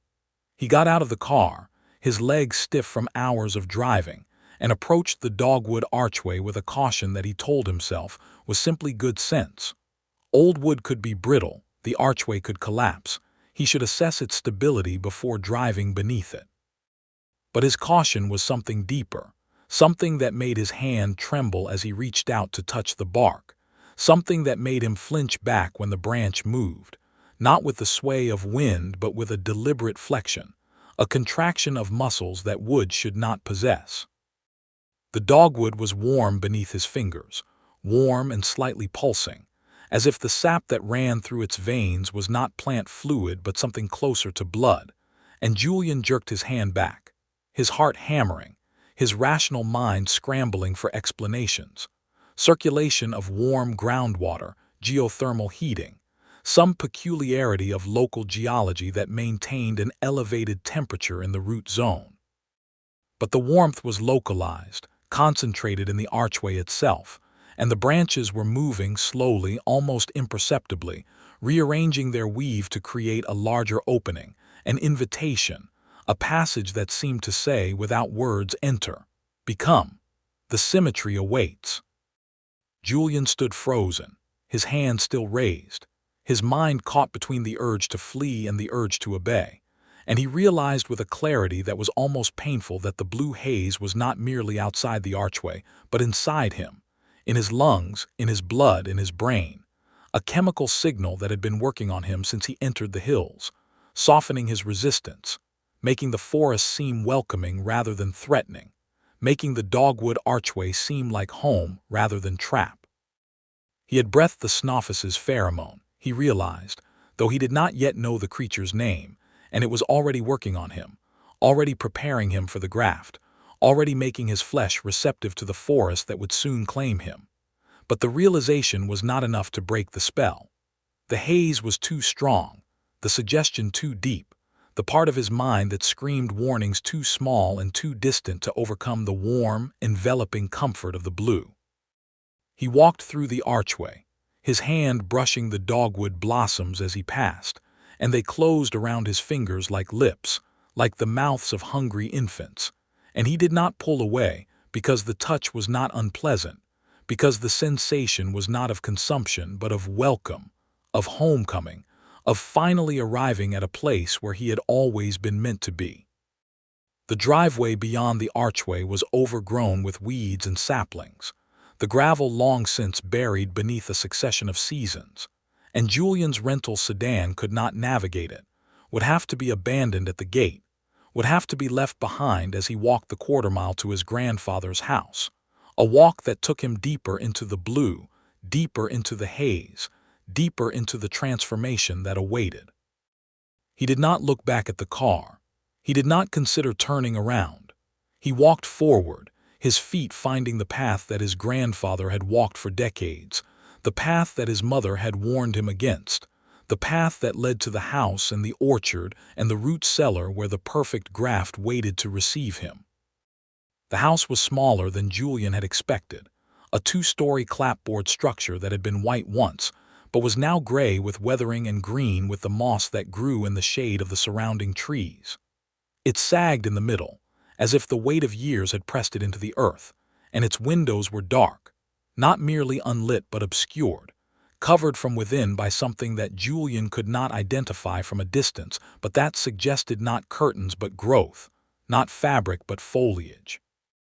The orchard spread behind the house, a collection of apple trees that his grandfather had tended with a devotion that bordered on religious obsession, and Julian could see even from the yard that the trees were wrong, their branches not reaching for the sun but bending downward, their fruit not hanging but growing from the trunks in clusters that resembled tumors more than produce, their bark covered in a white lichen that pulsed with the same bioluminescence that had characterized the dogwood archway.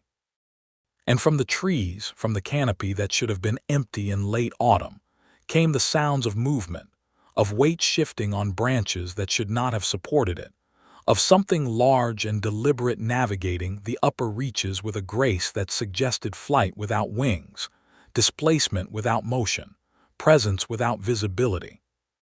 Julian stood in the yard, his body trembling with a mixture of exhaustion and the chemical euphoria of the haze, and he called out, "Hello," his voice cracking on the second syllable, the word emerging as a croak that was swallowed by the trees without echo. The only response was the rustling of branches, the whisper of blue smoke spiraling down from above, the sudden, jarring realization that the shadows beneath the trees were deeper than they should have been, that the darkness between the trunks was not merely absence of light, but presence of something that absorbed it. And then he saw it, or thought he saw it, a flash of blinding white in the canopy above him, a shape that moved not by walking but by displacing itself, appearing on a branch that had been empty a moment before, then vanishing, then appearing again on a branch 20 feet away without any intermediate motion, as if the creature were not moving through space but rearranging space around itself. Julian looked up, his neck craning, his eyes searching the canopy for the source of the movement, and for a moment, just a moment, he saw it clearly. The Snawfus, the creature that his grandfather had written about in his journals, that his mother had warned him against, that the locals spoke of in whispers as the thing that owned the hills. It was white, impossibly white, the white of new bone and fresh snow and the interior of an egg, And it was large, larger than any deer had a right to be. Its body elongated and elegant in a way that suggested not natural evolution but deliberate design, not biological accident but artistic intention. Its antlers were the most terrible thing about it, not because they were large, though they were, spanning 10 feet from tip to tip, but because they were wrong, not bone but wood, not keratin but bark, flowering branches of dogwood and plum and something else, something Julian did not recognize. Woven together in a crown that was simultaneously beautiful and grotesque. A living forest growing from the creature's skull, in a profusion of blossoms and leaves that should not have been possible in autumn. That suggested a connection to seasons and cycles that operated on different principles than the ones Julian understood. And its eyes were polished opal, milky and iridescent, reflecting the blue haze with a luminosity that seemed internal rather than reflected, as if the creature carried its own light source, its own star, in the hollows of its skull. It looked down at Julian from its impossible height, its head tilting in a gesture that was almost human, almost curious, almost tender, and Julian felt his knees buckle, not from fear but from awe, from the confrontation with a beauty that was so terrible, so absolute, that it short-circuited his capacity for resistance. The Snawfus did not attack. It simply watched, its antlers swaying slightly in a breeze that did not reach the ground, its blue smoke drifting down in spiral patterns that enveloped Julian in a cocoon of hypnotic vapor. And Julian understood in that moment that the creature was not hunting him in the way that a wolf hunts a deer, with pursuit and capture and the violence of consumption. The Snawfus was hunting him in the way that an artist hunts a canvas, with patience and appraisal and the certainty of eventual incorporation. And the violence, when it came, would not be destructive but creative, not ending but beginning. The creature made a sound, a low, musical hum that resonated in Julian's chest rather than his ears, a frequency that bypassed his auditory system and spoke directly to his bones, his blood, his DNA, and Julian felt something inside him respond. Some dormant recognition that was older than his individual existence, some genetic memory of a time when humans and forests had not been separate kingdoms, but parts of a single organism, a symbiosis that had been broken by evolution and forgotten by history. He wanted to go to it. He wanted to climb the tree and press his face against its white flank and feel the antlers wrap around him in an embrace that would not crush but would merge, that would graft his flesh into the forest and make him part of the symmetry that the Snawfus demanded. And he would have done it, would have surrendered to the blue haze and the musical hum and the terrible beauty of the creature above him, if a hand had not grabbed his shoulder from behind and jerked him backward with a violence that broke the spell, that shattered the hypnosis, that sent him stumbling across the yard to fall against the porch steps with a jolt that drove the breath from his lungs and the blue haze from his nostrils in a choking gasp. The man who had pulled him back was unlike anyone Julian had ever seen, a figure that seemed to occupy the boundary between human and forest in a way that made Julian's eyes water when he tried to focus on him. He was tall, perhaps 6.5 feet, but his height was not the height of a basketball player or a basketball player. It was the height of a tree, elongated and attenuated, his limbs seeming to extend further than anatomy should allow, his joints bending in directions that suggested not dislocation but different architecture, a skeletal structure that had been redesigned for arboreal rather than terrestrial movement. His skin was covered in bark, or perhaps it was bark, patches of rough brown tissue that alternated with patches of normal human epidermis in a pattern that resembled camouflage but was actually integration, the gradual replacement of animal tissue with vegetable in a process that was still ongoing, still incomplete, still hungry for more. And his arms were the most changed, the most transformed, the most terrible, because they were not merely covered in bark but actually branching, sprouting twigs and leaves and small white flowers that Julian recognized with a shiver of recognition as dogwood. The same dogwood that grew in the archway. The same dogwood that his grandfather had cultivated. The same dogwood that the Snawfus wore in its crown. The man, if he was still a man, stood over Julian with eyes that were mostly human but partly something else. The pupils dilated to black pools that reflected the canopy above, and he hissed, "Don't look at it. Don't listen. Don't breathe the blue. It's in your lungs already, but you can fight it if you try. Fight it or you'll end up like me." "Like you?" Julian gasped, his voice a wheeze as his body tried to expel the pheromone, his mind struggling to process what he was seeing. "What are you?" The man's face contorted, the bark patches wrinkling in a way that might have been a smile or might have been a grimace. "I'm Elias Crane," he said. "I used to be a hunter. I used to track the Snawfus through these hills to study it, to understand it. I thought I could kill it. I thought I could save the ones it took. But the forest doesn't work that way. The forest doesn't kill. It incorporates. And I wasn't fast enough, wasn't careful enough, wasn't similar enough. It caught me 6 months ago, pressed its antlers into my chest, and began the graft. I'm not human anymore, Mr. Ashford. I'm a trellis. A living scaffold for the forest's growth. And if you don't listen to me, if you don't do exactly what I tell you, you'll be one too."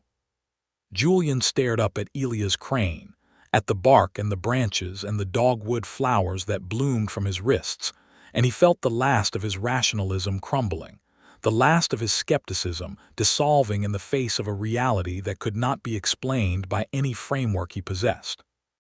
"My grandfather," he managed to say, "Silas Ashford, did you know him?" Elias' expression changed, the human part of his face softening into something that might have been grief. "I knew him," he said.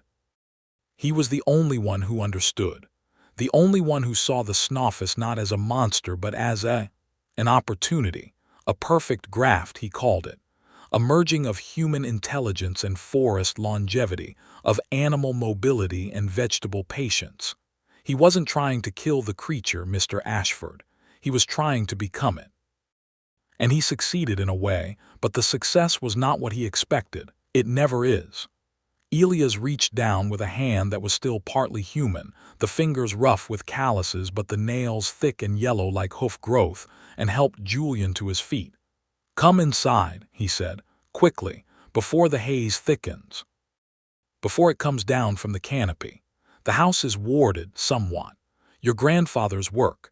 It won't hold forever, but it might hold long enough for you to understand what you've inherited." Julian allowed himself to be led toward the house, his legs unsteady, his mind reeling, his body still craving the blue haze even as the rational part of him screamed warnings. He glanced back once at the canopy where the Snawfus had been, and saw only the swaying of branches and the drifting of blue smoke, the creature having vanished as silently as it had appeared, displaced to some other vantage point, some other tree, some other perspective from which to observe its prey. The house loomed before him, its windows still dark with the growth that covered them from within, and as Elias pushed open the door and pulled Julian inside, Julian caught a glimpse of something through the nearest window, something that moved behind the foliage with a deliberation that suggested not wind but intention, not growth but surveillance. And he understood, with a certainty that made his stomach clench, that the Snawfus was already inside the house, already waiting for him, already preparing the symmetry that would make him part of the forest forever. The interior of the house was worse than the exterior, a labyrinth of rooms that had been colonized by vegetation in a way that suggested not neglect but deliberate cultivation, not decay but transformation. The walls were covered in vines that pulsed with bioluminescence, their leaves opening and closing in a rhythm that matched Julian's heartbeat, as if the house itself was breathing with him, adjusting its metabolism to his presence. The floors were carpeted with moss that was warm and slightly damp beneath his feet, and the air was thick with spores that glittered in the light of Elias' flashlight, a pollen that Julian tried not to breathe but could not avoid, that settled on his skin and sank into his pores with a persistence that suggested welcome rather than invasion. "Your grandfather modified the house," Elias explained, his voice echoing strangely in the vegetated space, the bark in his throat altering the acoustics so that each word emerged with a woody resonance, as if he were speaking from inside a tree. He wanted to create a space where the graft could be controlled, where the process could be managed rather than imposed.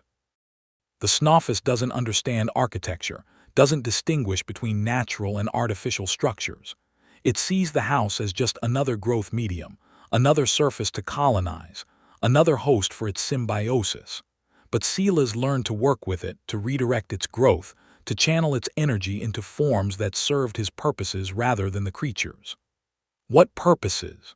Julian asked, his voice barely audible above the rustling of the leaves around them. What was he trying to do? Elias paused in a doorway, his flashlight beam playing across a room that Julian recognized, with a shock, as his grandfather's study.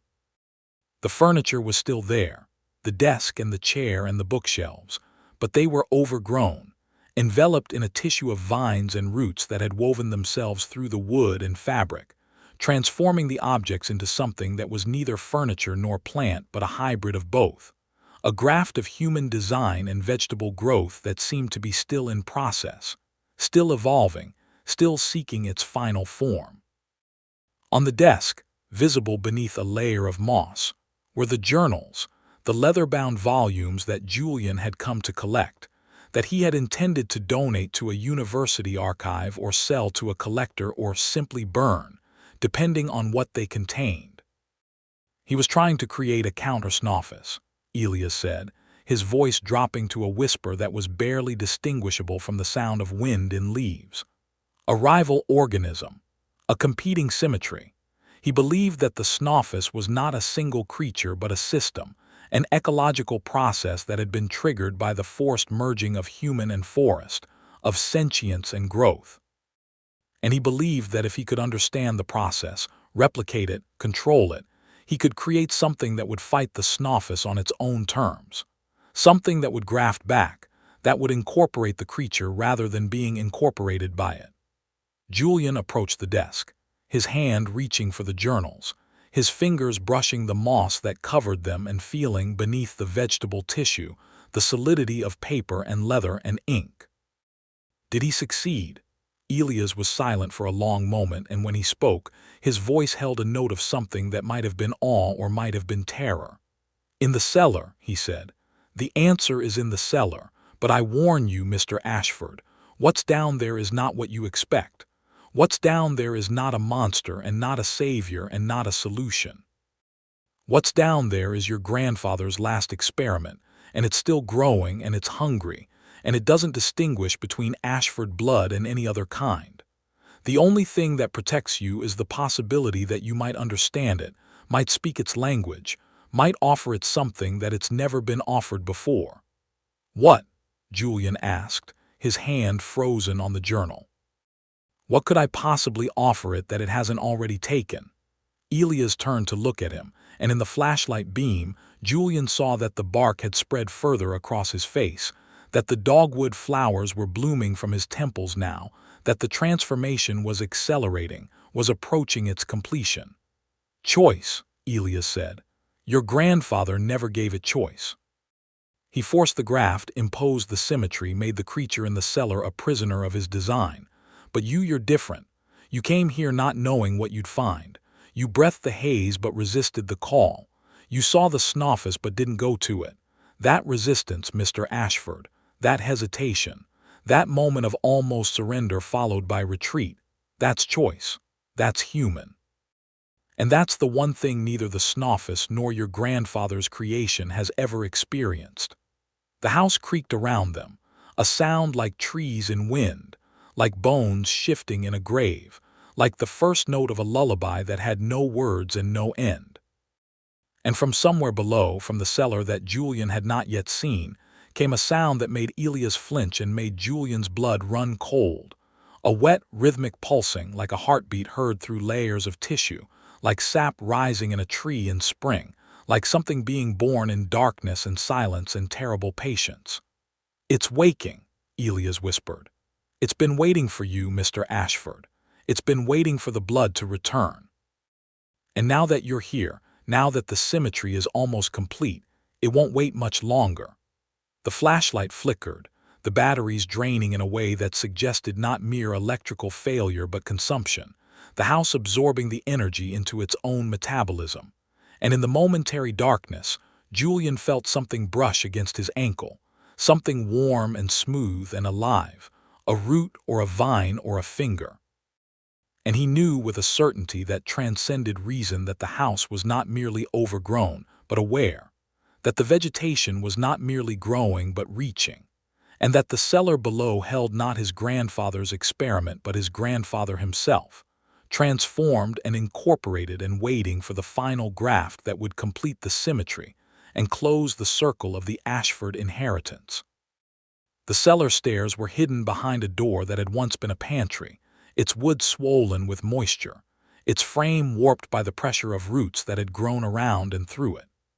Elias led the way, his transformed body moving with a fluidity that suggested he was more comfortable in the vegetated house than in the open air, his branches scraping against the walls and leaving trails of sap that glowed faintly in the darkness. Julian followed, his human body clumsy and slow by comparison, his flashlight, replaced with fresh batteries from his pocket, casting a trembling beam that revealed more than he wanted to see. The stairs descended into a space that was not merely a cellar but a chamber, a grotto, a womb of earth and root that had been hollowed out by decades of growth, the stone walls covered in a network of fine roots that pulsed with bioluminescence, the floor carpeted with a moss so thick it was like walking on a mattress, the air thick with spores that made Julian's vision blur and his thoughts slow to a crawl. And in the center of the chamber, rising from the floor like a tree from soil, was the graft. Julian had expected a monster, some hybrid of human and plant that would attack him or plead with him or simply exist as evidence of his grandfather's hubris. But the graft was not a monster, not in any conventional sense. It was beautiful, and that was what made it terrible. It was an apple tree, or had been an apple tree once, one of the heirloom varieties that Silas Ashford had spent his life breeding, but it was not merely a tree anymore. Its trunk was woven through with something that Julian slowly recognized, with a horror that built gradually rather than exploding, as ribs. Human ribs, curved and white and still articulate, the bones serving as the trellis around which the tree had grown, the scaffolding that directed its development into shapes that no natural tree would assume. And the ribs were not dead, not merely structural. They moved slightly, with a rhythm that matched the wet pulsing Julian had heard from above, a breathing that was not lungs but something else, something that exchanged gases through the tree's own tissues, that circulated fluids through a system that combined xylem and artery, phloem and vein, sap and blood in a hybrid circulation that sustained both organisms simultaneously. The tree's branches spread across the ceiling of the cellar, not in the random profusion of natural growth, but in a deliberate pattern that Julian's aesthetic sense recognized before his rational mind could analyze it, a pattern of spirals and curves that suggested the golden ratio, the Fibonacci sequence, the mathematical harmonies that underlay all natural beauty, but twisted, distorted, made terrible by the incorporation of human bone into vegetable architecture. And the fruit, the apples that hung from the branches in clusters that should not have been possible in late autumn, were wrong, their skins translucent, their flesh glowing from within with a light that suggested not ripeness but luminescence, not sugar but something else, something that pulsed with the same rhythm as the ribs and the roots and the wet heartbeat of the chamber. "Your grandfather," Elias said, his voice barely audible above the pulsing, "didn't just graft the tree onto himself. He grafted himself into the tree. He's still in there, Mr. Ashford, still aware, still conscious, still growing. The Snawfus gave him the idea, showed him what was possible when human and forest merged." but the Snawfus does it for consumption, for symmetry, for the maintenance of its own immortal form. Your grandfather did it for knowledge, for longevity, for the chance to see what would emerge from the combination. And what emerged? Elias gestured toward the tree, the ribs, the fruit, was not what he expected. It was hungry, Mr. Ashford, not for food but for connection. For more grafts, more incorporations, more symbioses. It wants to grow, to expand, to become a forest in itself, a single organism that covers the hills and consumes everything within reach. And it needs human hosts to do it, human minds to direct the growth, human bodies to serve as scaffolding, human blood to feed the roots. Your grandfather supplied himself, but one body was never enough. It needs more. It needs you. Julian stood at the edge of the chamber, his flashlight beam playing across the tree thing that was also his grandfather, and he felt the tears running down his face before he realized he was crying.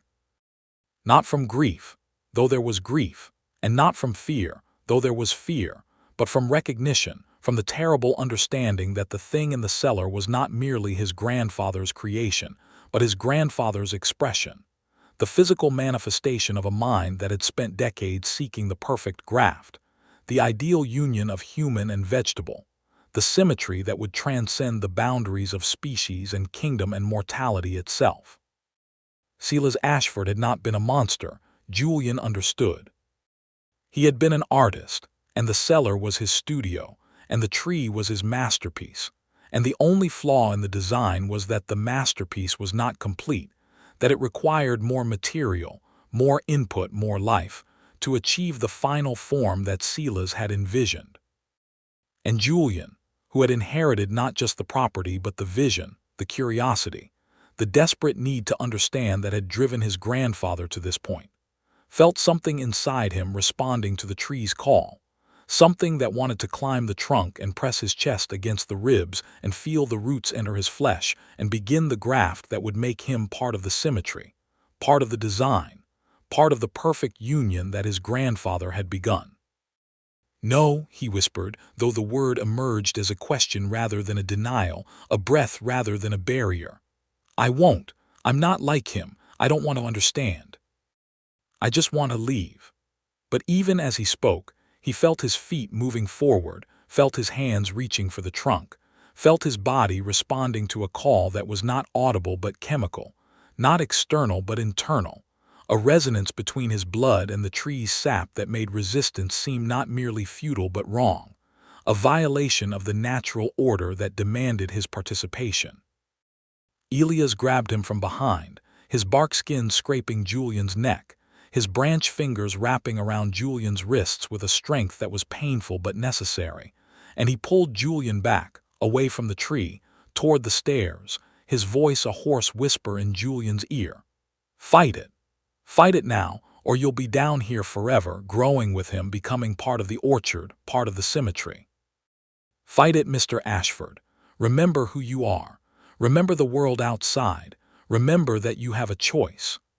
Julian struggled, his body caught between the tree's call and Elias' grip, his mind a battlefield where the rational and the instinctive waged a war that had no victors, only casualties. And in the struggle, his flashlight fell, its beam spinning across the cellar to illuminate a corner that Julian had not seen, a corner where something was growing that was not part of the tree, not part of his grandfather's design, but something new.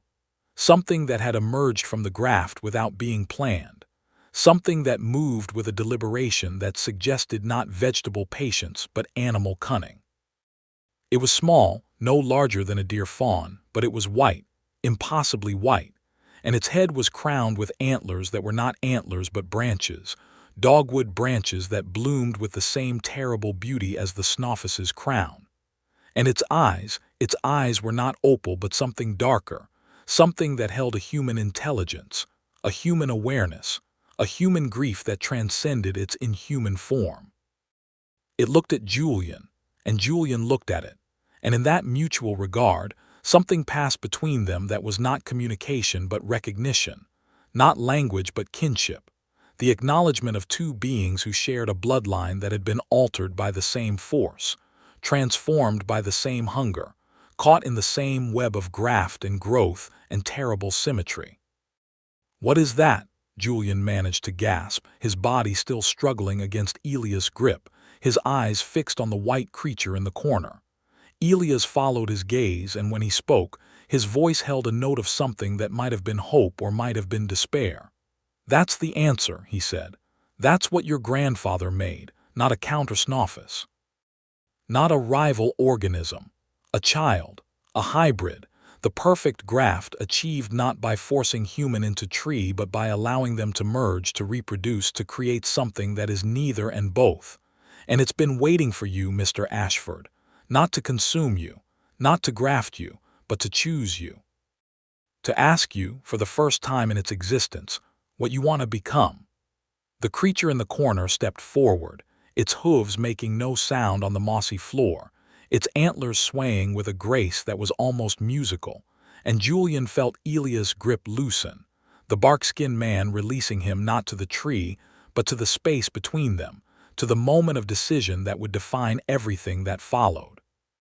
The white creature stopped 3 feet away, close enough for Julian to smell its breath, which was not the ammonia scent of the Snawfus but something sweeter, something that reminded him of apples and autumn and the memory of his mother's kitchen.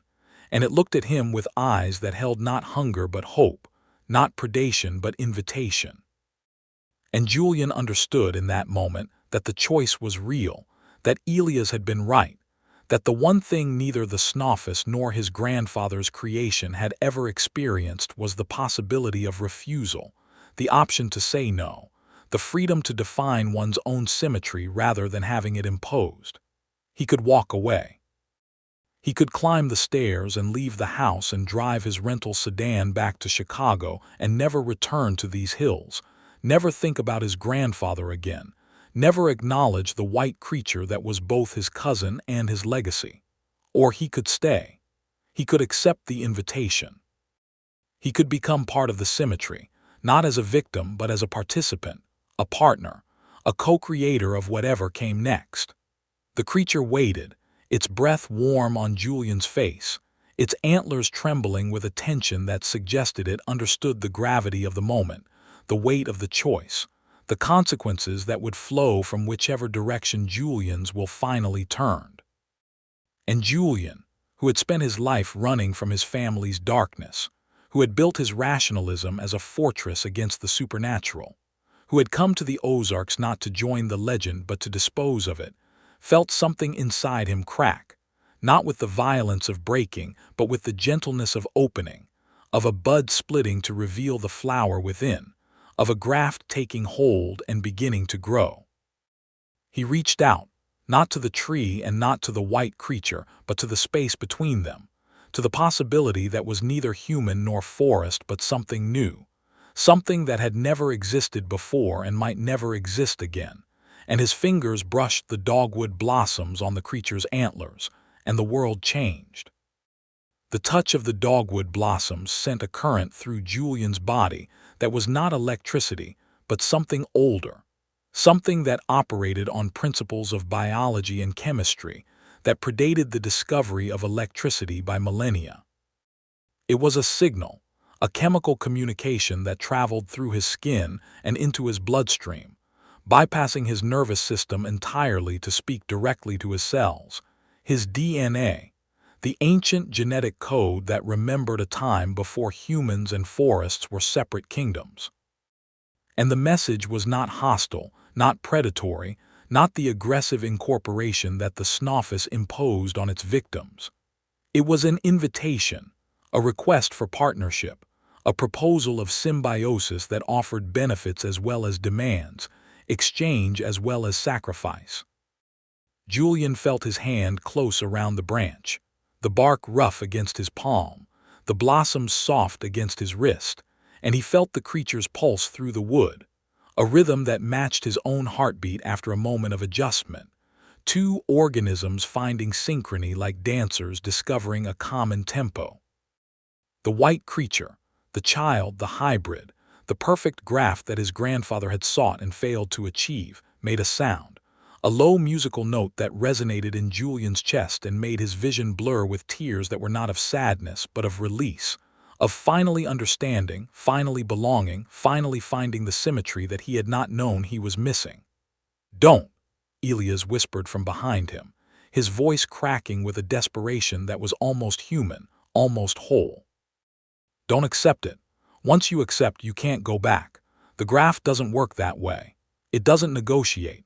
It commits."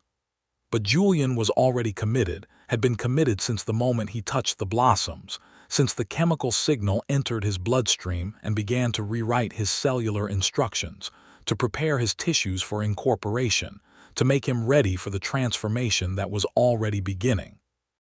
He could feel it in his fingertips, a tingling that was not numbness but hyper-awareness, each nerve ending alight with sensation that was simultaneously touch and taste and smell. A synesthetic flooding that made the world more vivid, more immediate, more real than it had ever been. And he could feel it in his chest, a warmth that spread from his heart outward, not the warmth of fever but the warmth of germination, of a seed splitting its shell and sending its first root into the soil, of a graft taking hold and beginning to draw nourishment from its new host. He was not afraid. The absence of fear was itself terrifying, a loss of the biological alarm system that had evolved to protect him from threats, but it was also liberating, a freedom from the anxiety that had defined his adult life, the constant low-grade panic that had driven him from one freelance assignment to the next, never settling, never committing, never allowing himself to be incorporated into anything larger than his own ambition. The white creature stepped closer, its body warm against Julian's legs, its antlers brushing his shoulders with a gentleness that was almost maternal, almost loving, and Julian felt himself sinking to his knees, not from weakness but from surrender, from the acceptance of a gravity that was not physical but relational, a pull toward the center of a system that included him now, that wanted him, that needed him in ways that no human community ever had. The moss beneath his knees was soft, welcoming, and the roots that emerged from it wrapped around his ankles not to trap but to anchor, to hold him in place as the graft began, as the first dogwood branch emerged from the creature's antlers and touched his chest, finding the skin above his heart and pressing against it with a pressure that was not painful but insistent, a question being asked in the language of cells and vessels and the ancient chemistry of life. Julian felt his shirt tear, felt the bark against his bare skin, felt the first probing filaments enter his epidermis and search for the capillary beds beneath, and he opened himself to them, not with courage but with curiosity, the same curiosity that had driven his grandfather, that had driven all the Ashfords before him, the need to know what lay on the other side of the boundary, what emerged from the union of human and forest, what symmetry could be achieved when the walls between kingdoms finally fell. The filaments found his blood, and the exchange began, a two-way flow that carried his cells into the creature and the creature's cells into him, a mutual incorporation that was not consumption but communion, not predation but partnership, and Julian felt his consciousness expand, his sense of self dissolving from the narrow confines of his individual body to encompass the tree above him, the roots below, the white creature pressed against his chest, the house around them, the orchard outside, the hills beyond, the entire Ozark landscape becoming part of his extended self, his nervous system, his body. He could feel the Snawfus in the canopy, feel its ancient hunger and its terrible beauty, feel the blue haze that drifted from its antlers like breath from a sleeping giant, feel the way it moved through the forest by displacing rather than traversing, by rearranging space around itself rather than moving through it. And he could feel, too, the resistance that his grandfather had built into the house, the wards that Silas had constructed to keep the Snawfus at bay, the grafting tools and pruning shears that had been designed not for ordinary horticulture, but for the specific task of severing the connections that bound the creature to this plane, of cutting the threads that tied it to the forest and the hills and the Ashford bloodline. The knowledge was not his own, not acquired through study or experience, but transmitted through the graft, downloaded from the white creature's genetic memory into his own cells, a legacy of information that spanned generations and kingdoms and the boundary between natural and supernatural. He understood now why his grandfather had built the cellar, why he had grafted himself into the tree, why he had pursued the perfect union with a dedication that had seemed like madness from the outside, but was, from the inside, the only rational response to a world that contained the Snawfus. A world where the forest was not merely a resource to be exploited but a consciousness to be engaged, a partner to be courted, a predator to be either joined or destroyed. And he understood, too, what the white creature was asking of him, what the invitation implied, what the partnership demanded. The Snawfus was coming down from the canopy. The blue haze was thickening, its hypnotic properties intensifying as the creature approached its harvest, its periodic collection of symmetries that maintained its immortal form. The white creature was not strong enough to fight the Snawfus, not yet, not alone. It needed Julian's humanity, his rationality, his understanding of tools and technology, and the specific vulnerabilities that his grandfather had discovered. It needed him to be not merely a host but a strategist, not merely a partner but a warrior, armed with the pruning shears and the knowledge of where to cut, how to sever, when to strike. The graft was not an ending, Julian realized. It was a beginning, a preparation, a mobilization for the conflict that was approaching with the inevitability of autumn and the speed of a predator that displaced rather than ran. And as the dogwood branch sank deeper into his chest, as its vessels intertwined with his own, and its flowers bloomed from his skin in a pattern that was both beautiful and terrible, Julian Ashford made his choice. He would not be consumed. He would not be incorporated without agency. He would accept the graft, but he would direct it, shape it, use it as his grandfather had used the house, as a tool, a weapon, a means of fighting back against the thing that had taken his mother, transformed Elia's, destroyed his grandfather's humanity. He would become the counter-Snawfus that Silas had failed to create. He would be the perfect graft, not by accident but by design. And when the creature descended from the canopy, when it pressed its flowering skull against his chest to begin the symmetry, he would be ready. The process of incorporation took hours, or days, or what might have been weeks in the timeless cellar where the bioluminescence provided no clue to the passage of time, and the pulse of the tree thing marked intervals that had no relation to seconds or minutes or hours. Julian lost himself in the transformation, his consciousness expanding and contracting like a lung, breathing in the forest and breathing out his humanity in gasps that were simultaneously agony and ecstasy. The dogwood branch that had entered his chest had grown, its vessels multiplying and branching through his tissues in a network that paralleled his circulatory system, that supplemented his nerves with vegetable conduction, that made his skin sensitive to light and temperature and chemical signals in ways that no human skin had ever been. He could feel the photosynthesis happening in the cells that the graft had added to his epidermis, the conversion of light into sugar that provided energy his body had never needed before, the slow, patient accumulation of biomass that would eventually change his shape, his size, his relationship to gravity and space. And he could feel, too, the thoughts of the white creature, its hybrid mind operating on principles that were neither fully human nor fully deer, but something that combined the strengths of both, the animal cunning and the vegetable patience, the mobility of prey and the rootedness of predator, the consciousness that spanned generations rather than individuals and that viewed time not as a river but as a soil, a medium in which events germinated and grew and eventually fruited or withered according to their own nature. The creature's name was not a word but a pattern, a configuration of chemical signals and frequency modulations that Julian's transformed brain could process as identity, and he learned to call it not by sound but by intention, by directing his thoughts toward it in a way that made the white head turn and the opal eyes meet his own with an acknowledgement that was almost familial, almost filial. It was his cousin, he realized, his kin, his fellow product of the Ashford obsession with the perfect graft, and their bond was not merely biological but experiential, the shared inheritance of a grandfather who had given everything, his body, his mind, his humanity, to the pursuit of a vision that had finally, impossibly, been achieved in them.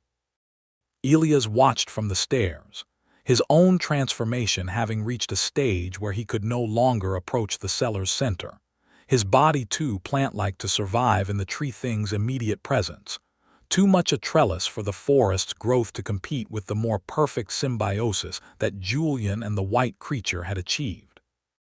His face, what remained of it beneath the bark, held an expression that Julian could only describe as envy, not the envy of possession but the envy of purpose, the longing of a man who had been made into a tool to see another become a weapon, to see the potential that had been wasted on him fulfilled in another. "You're ready," Elias said, his voice a rasp that emerged from a throat that was mostly wood. "The Snawfus is coming. I can feel it in my roots, in the network that connects all the grafted in these hills. It's descending from the canopy, moving toward the house, drawn by the energy of your transformation. It knows that something new has been created, something that threatens its monopoly on the symmetry, and it wants to claim you before you can challenge it." "How do we fight it?" Julian asked, his voice strange in his own ears, the vegetable additions to his vocal cords producing resonances that his human ears had not been able to detect, harmonics that carried information as well as sound. "The pruning shears," Elias replied. "Your grandfather's tools. They're in the study, hidden behind the wall where the vines are thickest. He designed them specifically for the Snawfus's branches, to sever the connections that bind it to this plane. But they're not enough, Mr. Ashford. The shears can wound it, can drive it back temporarily, but they can't destroy it. The Snawfus is too old, too integrated with the forest, too much a part of the landscape to be killed by any single tool. To truly defeat it, you need to attack its anchors, its grafts, the points where it has incorporated itself into the living tissue of the hills. The mutated trees," Julian said, understanding flooding through his expanded consciousness. "The orchard, the ones my grandfather bred, they're not just experiments, they're, what, battery storage. They're the Snawfus's trellises," Elias said, "the living scaffolding that supports its form. Every time the creature grafts a victim, it leaves a root in the forest, a connection that draws nourishment from the soil and feeds it back to the creature's body in the canopy. Your grandfather's trees are the densest concentration of these roots, the strongest anchors, the most vital connections. If you sever them, if you cut the roots and collapse the network, you create a momentary disconnection, a shock that disrupts the Snawfus's physical tether to this plane. It doesn't destroy it, but it displaces it, sends it somewhere else, somewhere it can't feed, can't maintain its form, can't hunt." "For how long?" Julian asked. "Long enough," Elias said, and the hopelessness in his voice was ancient, geological, the hopelessness of a man who had learned to measure survival in moments rather than years. "Long enough to escape, long enough to hide, long enough to prepare the next defense. That's all we ever get, Mr. Ashford. Moments. But sometimes, moments are enough."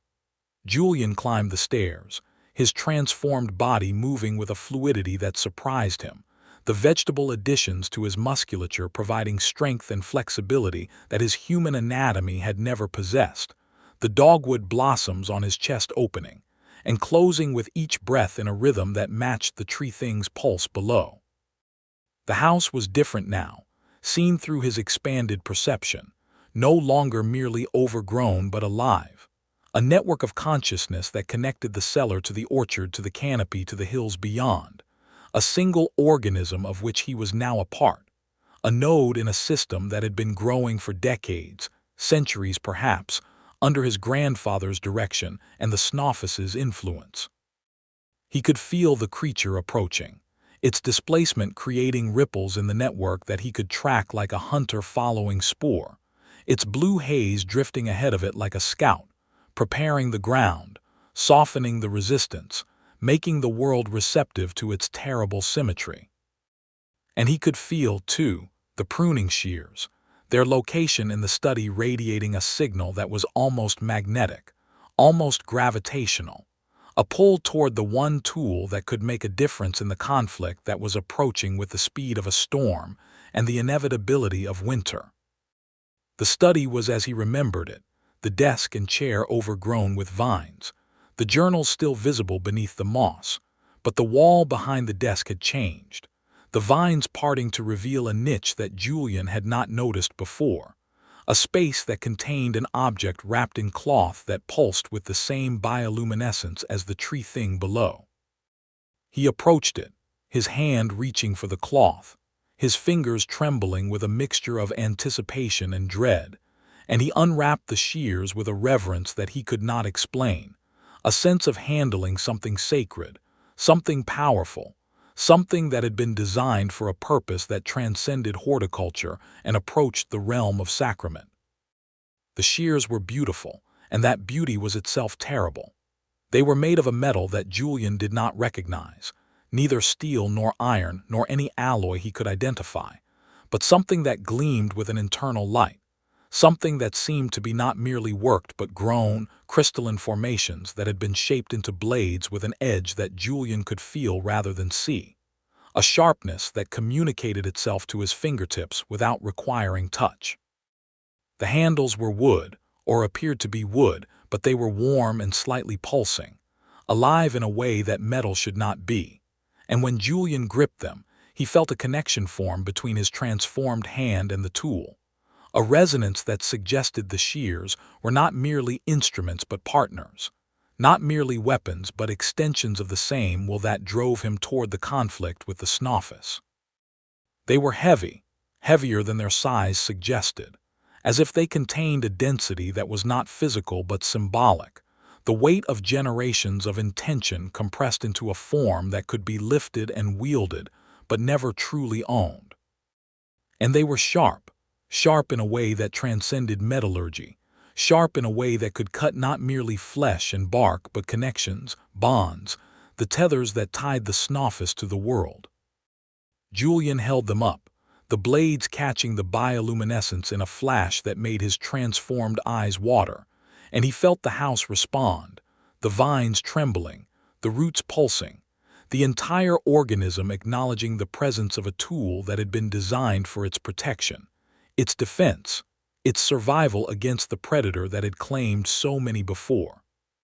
Now, Elia's voice came from below, carried through the network of roots and vines that connected the cellar to the study, the tree thing to the house, the hybrid to the human. It's here. The Snawfus did not enter the house through any door or window.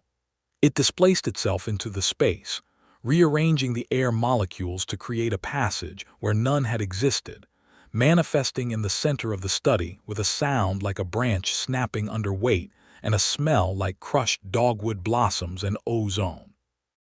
It was larger than Julian had seen from the yard, larger than any deer could possibly be, its body elongated and elegant and terrible, its white fur glowing with a luminosity that was not reflection but emission, its own biological light source making the bioluminescence of the house seem dim by comparison.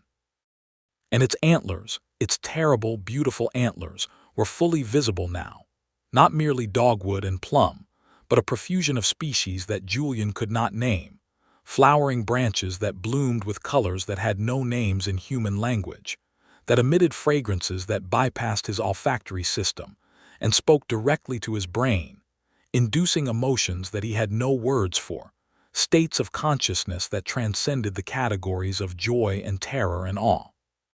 The Snawfus regarded him with its opal eyes, and Julian felt the assessment, the appraisal, the calculation of his value as a host, as a trellis, as a component in the symmetry that the creature maintained.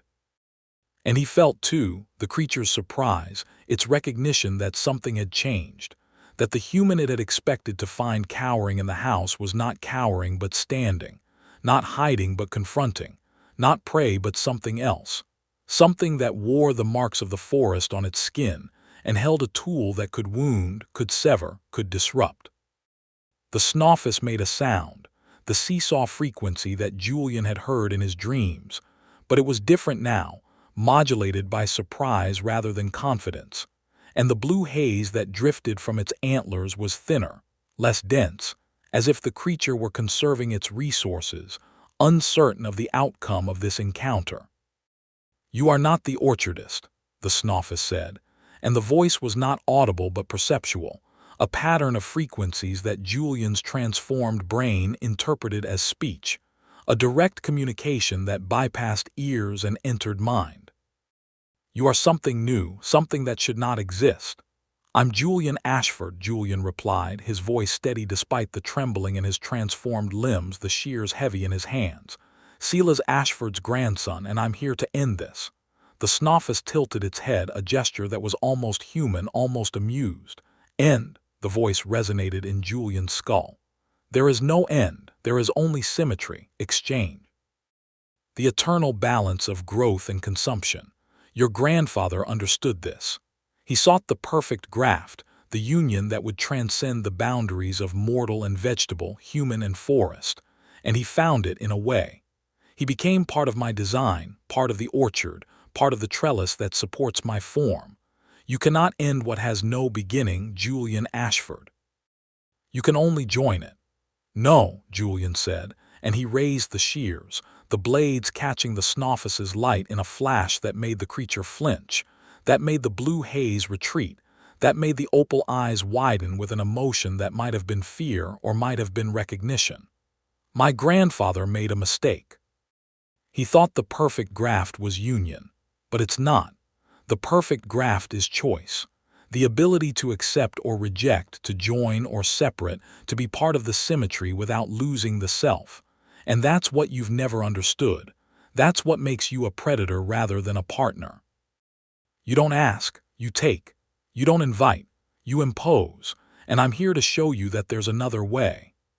The Snawfus reared back, its antlers spreading to fill the room, the branches touching the walls and the ceiling and the floor in a network of connections that seemed to anchor it, to stabilize it, to make it part of the house's structure in a way that was both physical and symbolic.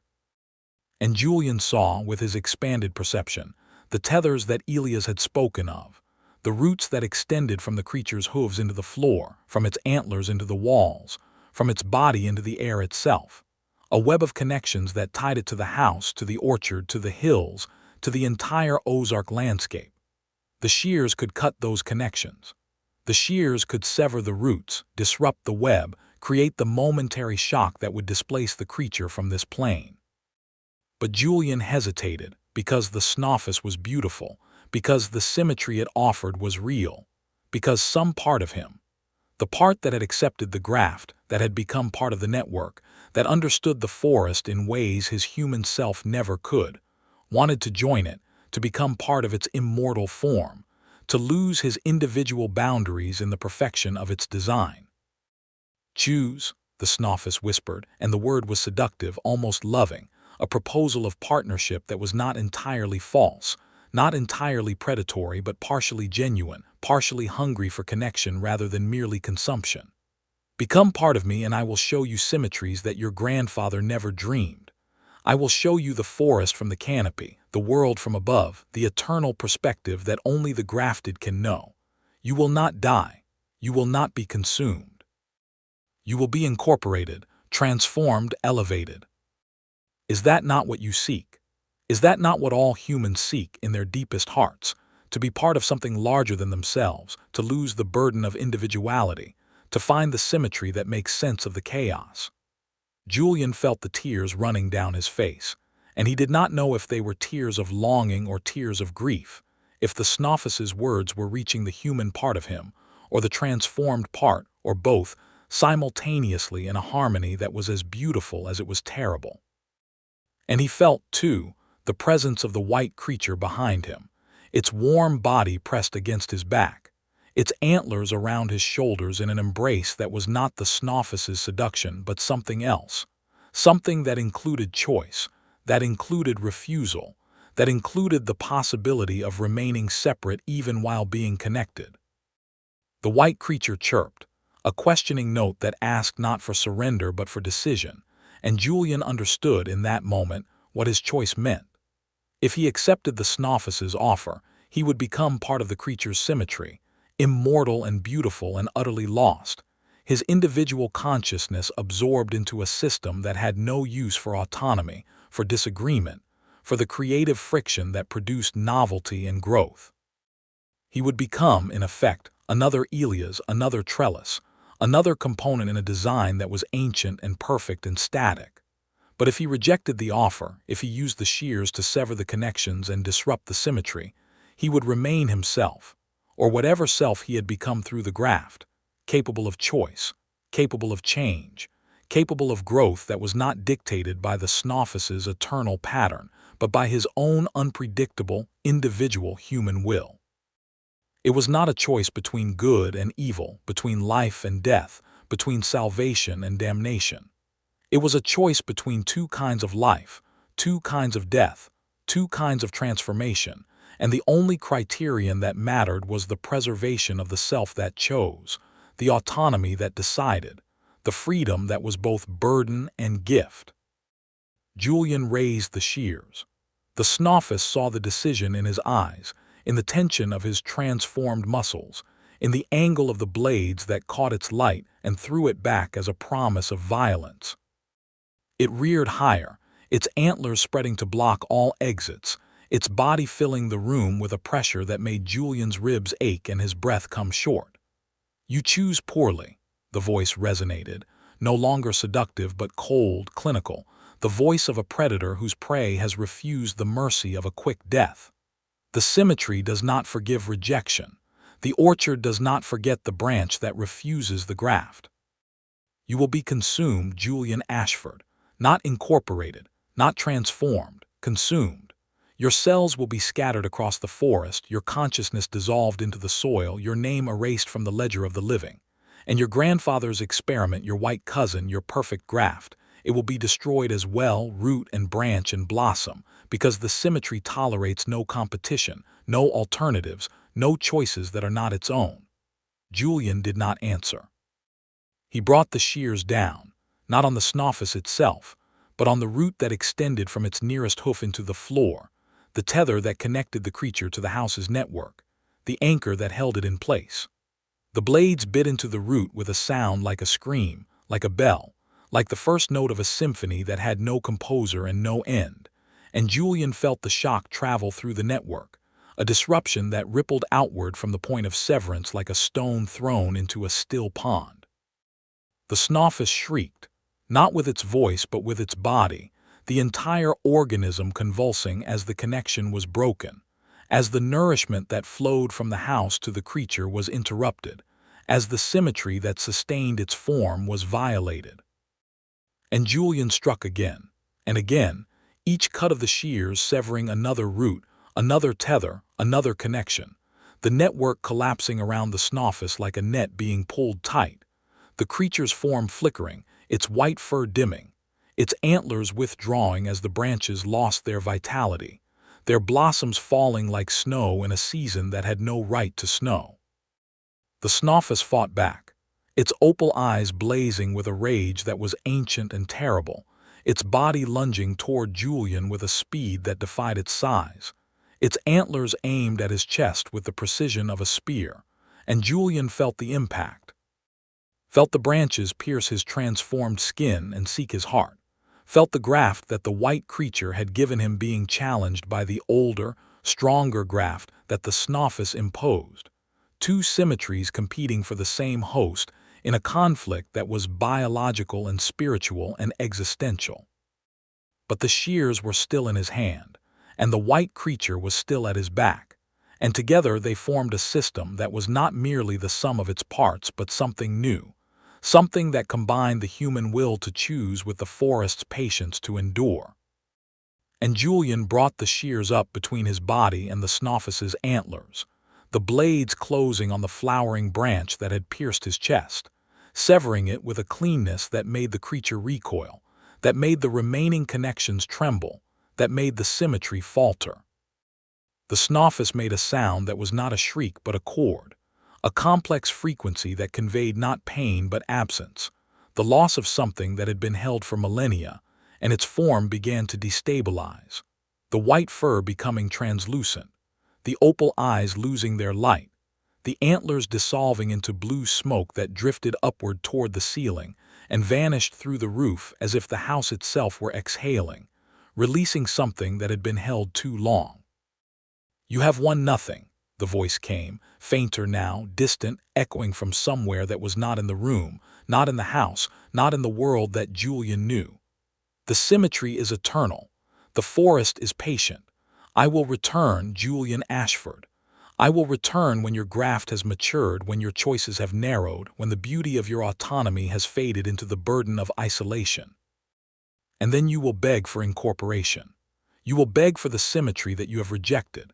And I will be there, waiting, as I have always waited, as I will always wait, until the last tree falls and the last leaf withers and the last choice is finally, irrevocably consumed."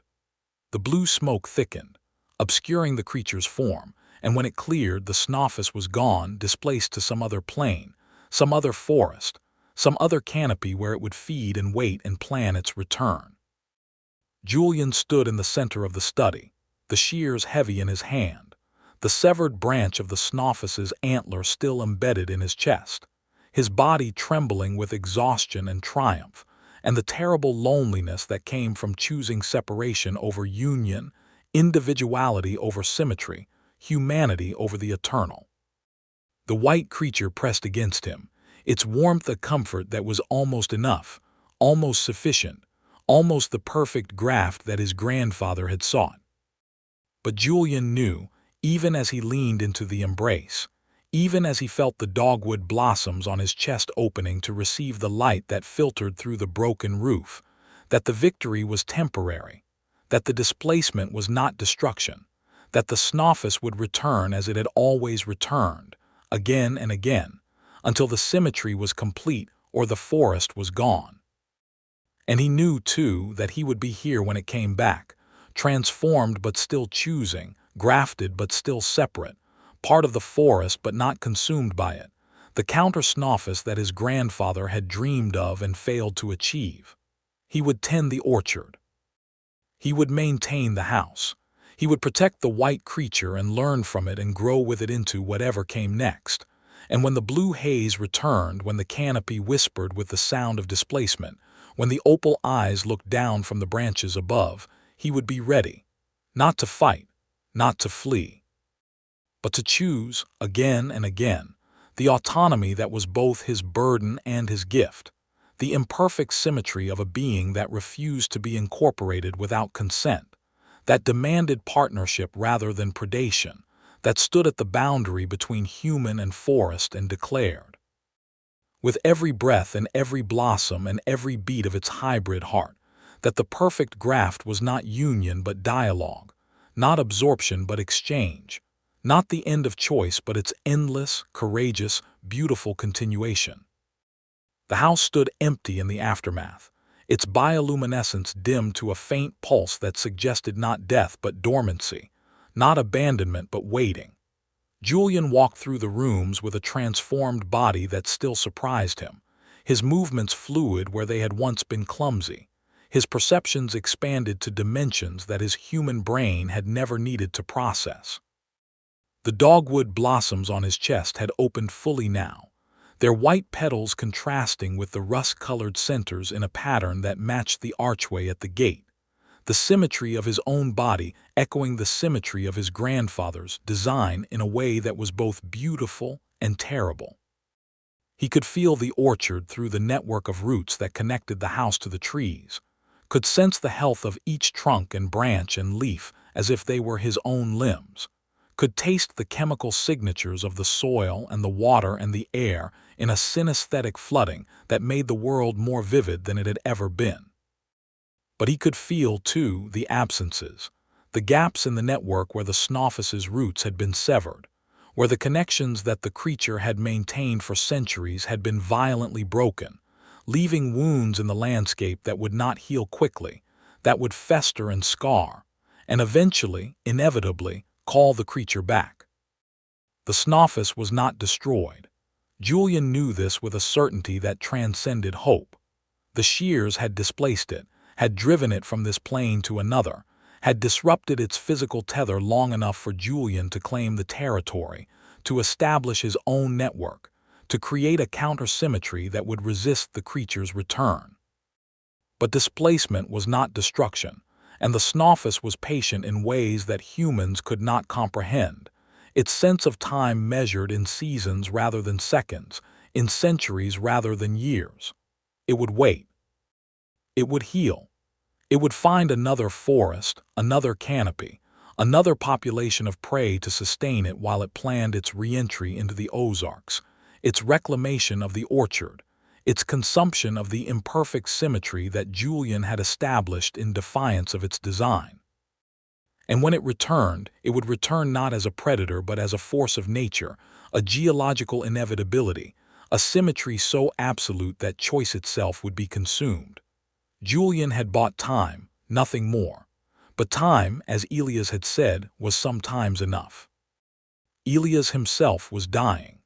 The severing of the Snawfus's roots had disrupted the network that sustained him, the borrowed vitality that had kept his bark skin alive and his branch limbs moving now withdrawn, leaving him to wither like a cutting separated from the parent plant. Julian found him in the root cellar, collapsed against the wall where the bioluminescence had faded to a ghostly flicker, his body dry and brittle, his dogwood flowers falling like snow, his eyes, the last human part of him, staring upward at the ceiling with a focus that suggested he was seeing something beyond the stone, beyond the roots, beyond the world that had consumed him. "It worked," Elias whispered when Julian knelt beside him, his voice the sound of wind in dry leaves, of branches rubbing together in winter, of the forest speaking through a mouth that was no longer human. "You drove it back. You proved it could be done." "Not destroyed," Julian said, his transformed hand finding Elias and feeling the brittleness of the bark, the fragility of the twigs that were all that remained of fingers. "Not killed, just delayed." "Delayed is enough," Elias said, and a dry cough that might have been laughter shook his frame, sending more dogwood petals falling.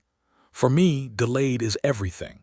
I thought I would die as part of the Snawfus's symmetry, consumed and incorporated and remembered only as a trellis in the canopy.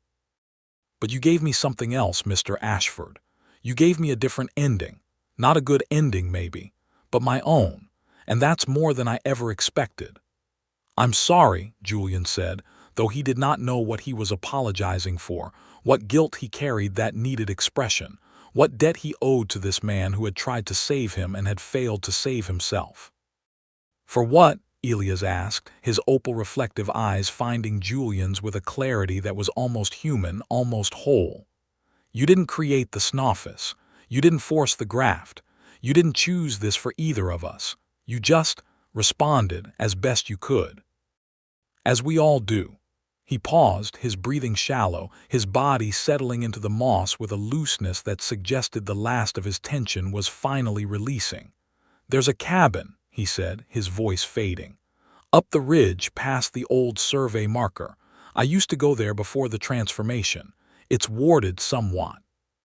The Snawfus can't find it easily, can't displace into it directly. If you need to hide, to rest, to plan the next defense, that's where you should go."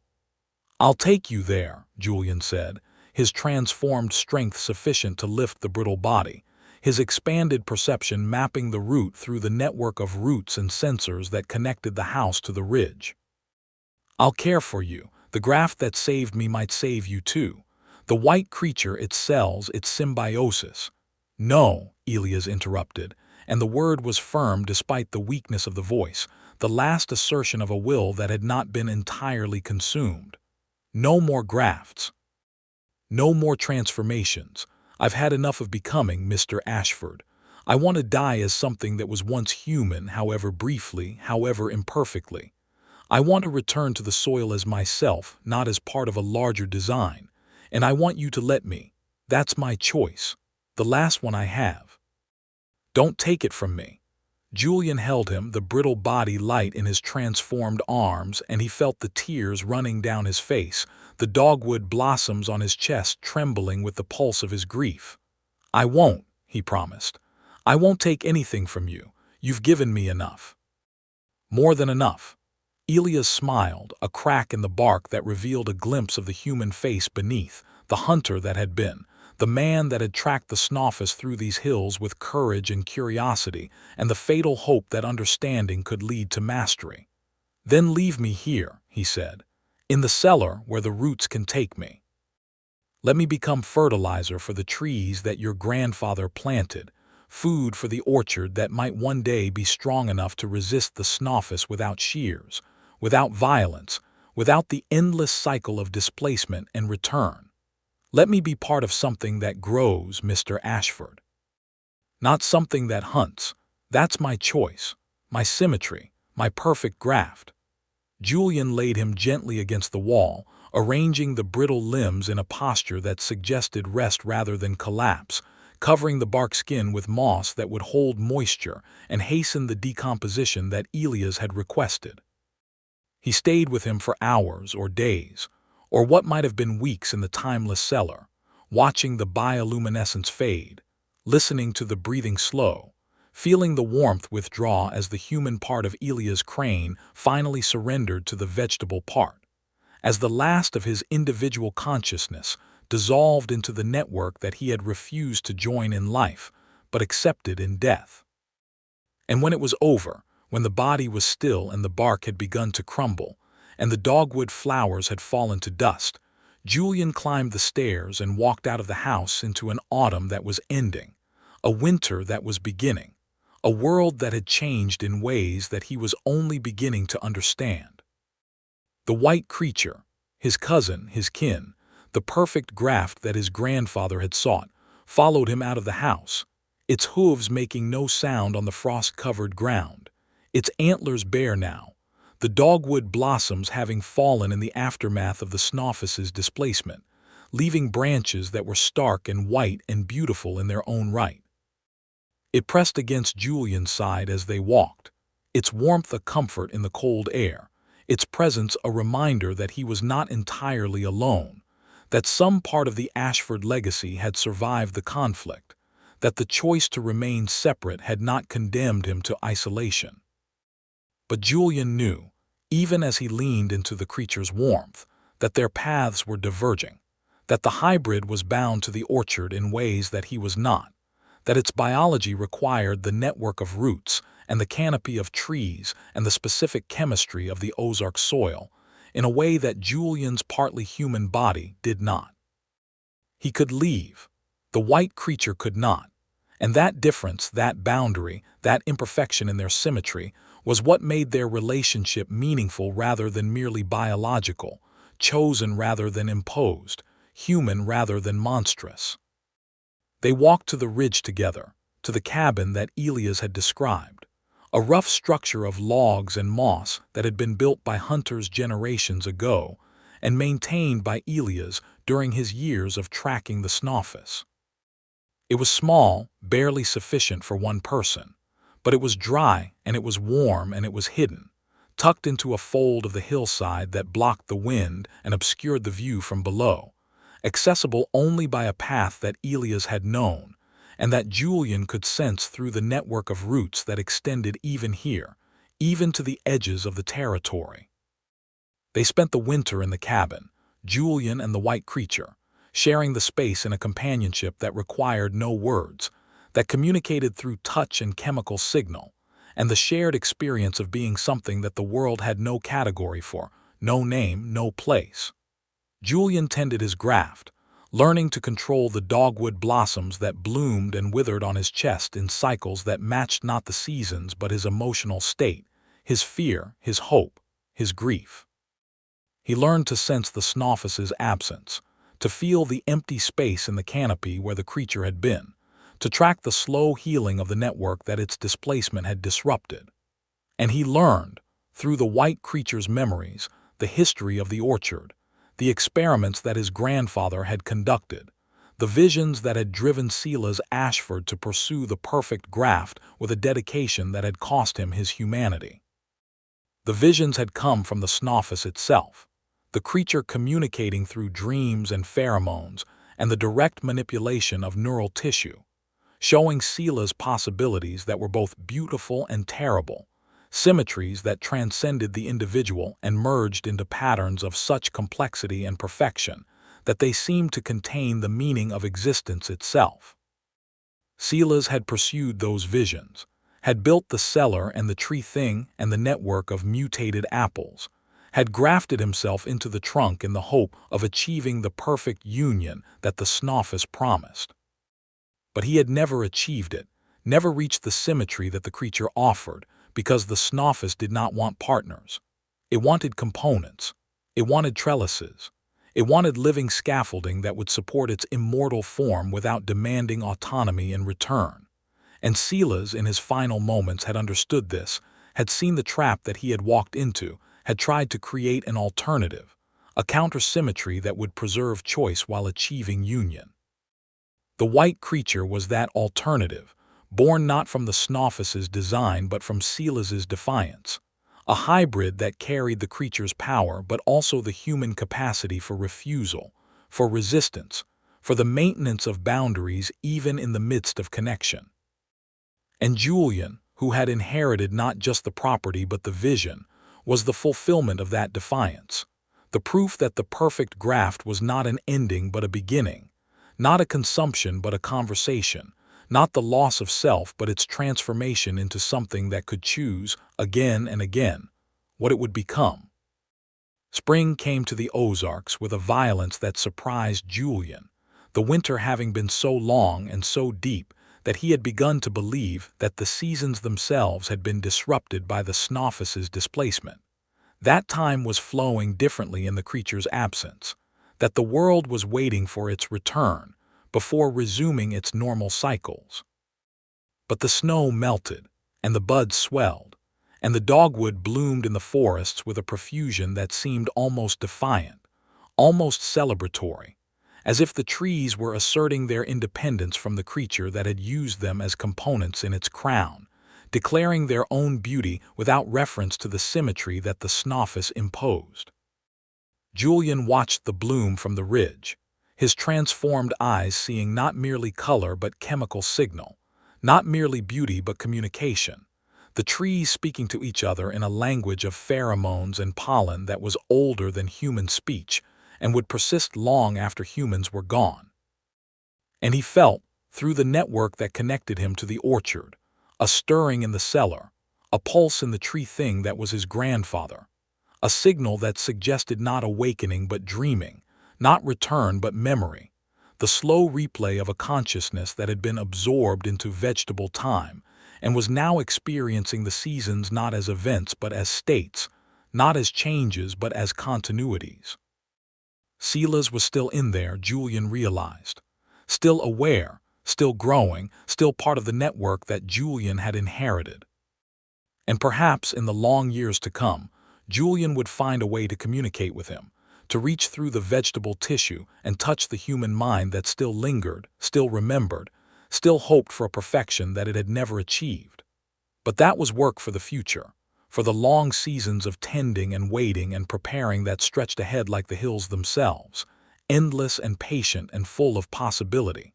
For now, Julian had to decide what came next. The Snawfus would return. That was certain. The displacement had bought him not safety but time, and time was running out in ways that he could not precisely measure but could feel, a pressure in the network that built gradually, a sense of absence that was slowly filling, a vibration in the roots that suggested something was stirring in the deep places, in the canopies of other forests, in the other plains where the creature fed and waited and planned.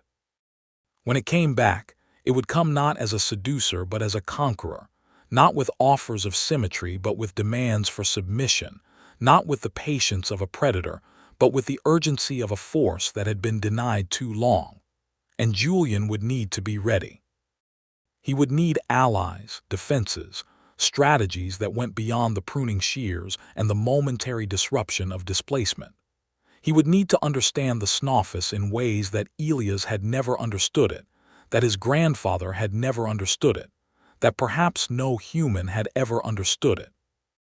And he would need to find others like himself, other survivors of the creature's attention, other hybrids who had retained their autonomy, other humans who had learned to graft without being consumed, to choose without being destroyed, to maintain the boundary between self and other in a world that seemed increasingly determined to erase it. The white creature could not help him with this. Its world was the orchard, the canopy, the network of roots and branches that connected the trees in a web of vegetable consciousness that had no need for human strategy or human alliance. It would stay, would guard the territory, would maintain the countersymmetry that Julian had established, would wait for his return if he chose to leave and for his successor if he did not. And Julian, who had come to the Ozarks as an heir and had become something else, something that was neither fully human nor fully forest but occupied the boundary between, would have to go out into the world and find what he needed, carrying the graft with him as both burden and gift, both vulnerability and strength. He packed his few belongings into a bag that Elias had left in the cabin, his human clothes now too small for his transformed body, too constraining for the branches that had emerged from his shoulders, too absurd for the dogwood blossoms that bloomed from his chest in defiance of season and reason. He would need new clothes, new identity, new ways of moving through a world that was not ready for what he had become. But he would manage. He had managed the transformation, the conflict, the displacement. He had survived where others had been consumed, and he would continue to survive, to choose, to resist the symmetry that the Snawfus offered in favor of the imperfect, messy, beautiful autonomy that was his inheritance and his responsibility. He embraced the white creature before he left, his arms around its neck, his face pressed against its white fur, his tears wetting its coat in a farewell that was not goodbye but until, not ending but deferral, not separation but the maintenance of connection across distance. And the creature responded, its antlers around his shoulders, its breath warm on his neck, its chemical signals conveying not sadness but pride, not loss but continuation, not the grief of parting but the promise of return. Then Julian walked down the ridge, past the orchard, past the house, past the dogwood archway that had welcomed him and would now watch him leave, his feet finding the path that led to the county road, to the town, to the world beyond the hills where the Snawfus was not yet known and the graft was not yet understood. He walked, and the dogwood blossoms on his chest opened to the spring sun, and the network of roots pulsed beneath his feet with a rhythm that was almost heartbeat, almost lullaby, almost the sound of something growing that had never grown before. He drove away from the Ozark Hills in a truck that he bought from a farmer who did not ask questions about the strange man with the barkskin patches and the dogwood blossoms, who took Julian's cash and handed over the keys with a handshake that lingered too long, as if the farmer sensed something in Julian's transformed body that he could not name but could not ignore. The truck was old, rusted, reliable, and Julian drove it through the hills and down to the plains, through towns that grew larger as he traveled, through landscapes that flattened and simplified and lost the complexity of the forest in favor of the monotony of agriculture, the grid of fields and roads and property lines that humans imposed on a world that had no use for grids. He drove for days, or weeks, or what might have been months, his transformed body needing less sleep than his human body had, his expanded perception making night driving easier than it should have been, his connection to the network fading gradually as distance intervened, as roots gave way to pavement, as the chemical signals of the forest were replaced by the exhaust fumes of civilization. And as he drove, he thought about what he would do, where he would go, how he would live in a world that had no category for what he had become. He had money, enough from the sale of his grandfather's property, sold not to developers, but to a land trust that would protect it, that would maintain the wards and the network and the counter-symmetry that kept the Snawfus at bay. He had skills, the writing and research that had sustained him in Chicago, though he did not know if his transformed hands could still hold a pen, if his expanded perception could still focus on the narrow concerns of human language, if his hybrid mind could still communicate with minds that had not been grafted. And he had purpose, the need to find others like himself, to build a community of resistance, to prepare for the return of the Snawfus and the other creatures like it that existed in the world's hidden places, the predators that offered symmetry as a substitute for choice, consumption as a mask for partnership, immortality as a price for autonomy. He would write, he decided. He would tell his story, not as fiction but as warning, not as entertainment but as instruction, a guide for those who might one day find themselves approached by the Snawfus or its kin, who might breathe the blue haze and feel the call of the canopy, who might be tempted by the beauty of the perfect graft to surrender the burden of choice. He would tell them about Elias, who had resisted too late and been transformed into a trellis. He would tell them about his grandfather, who had pursued the vision too far and become part of the tree. He would tell them about the white creature, who had been born without choice but had learned to value it.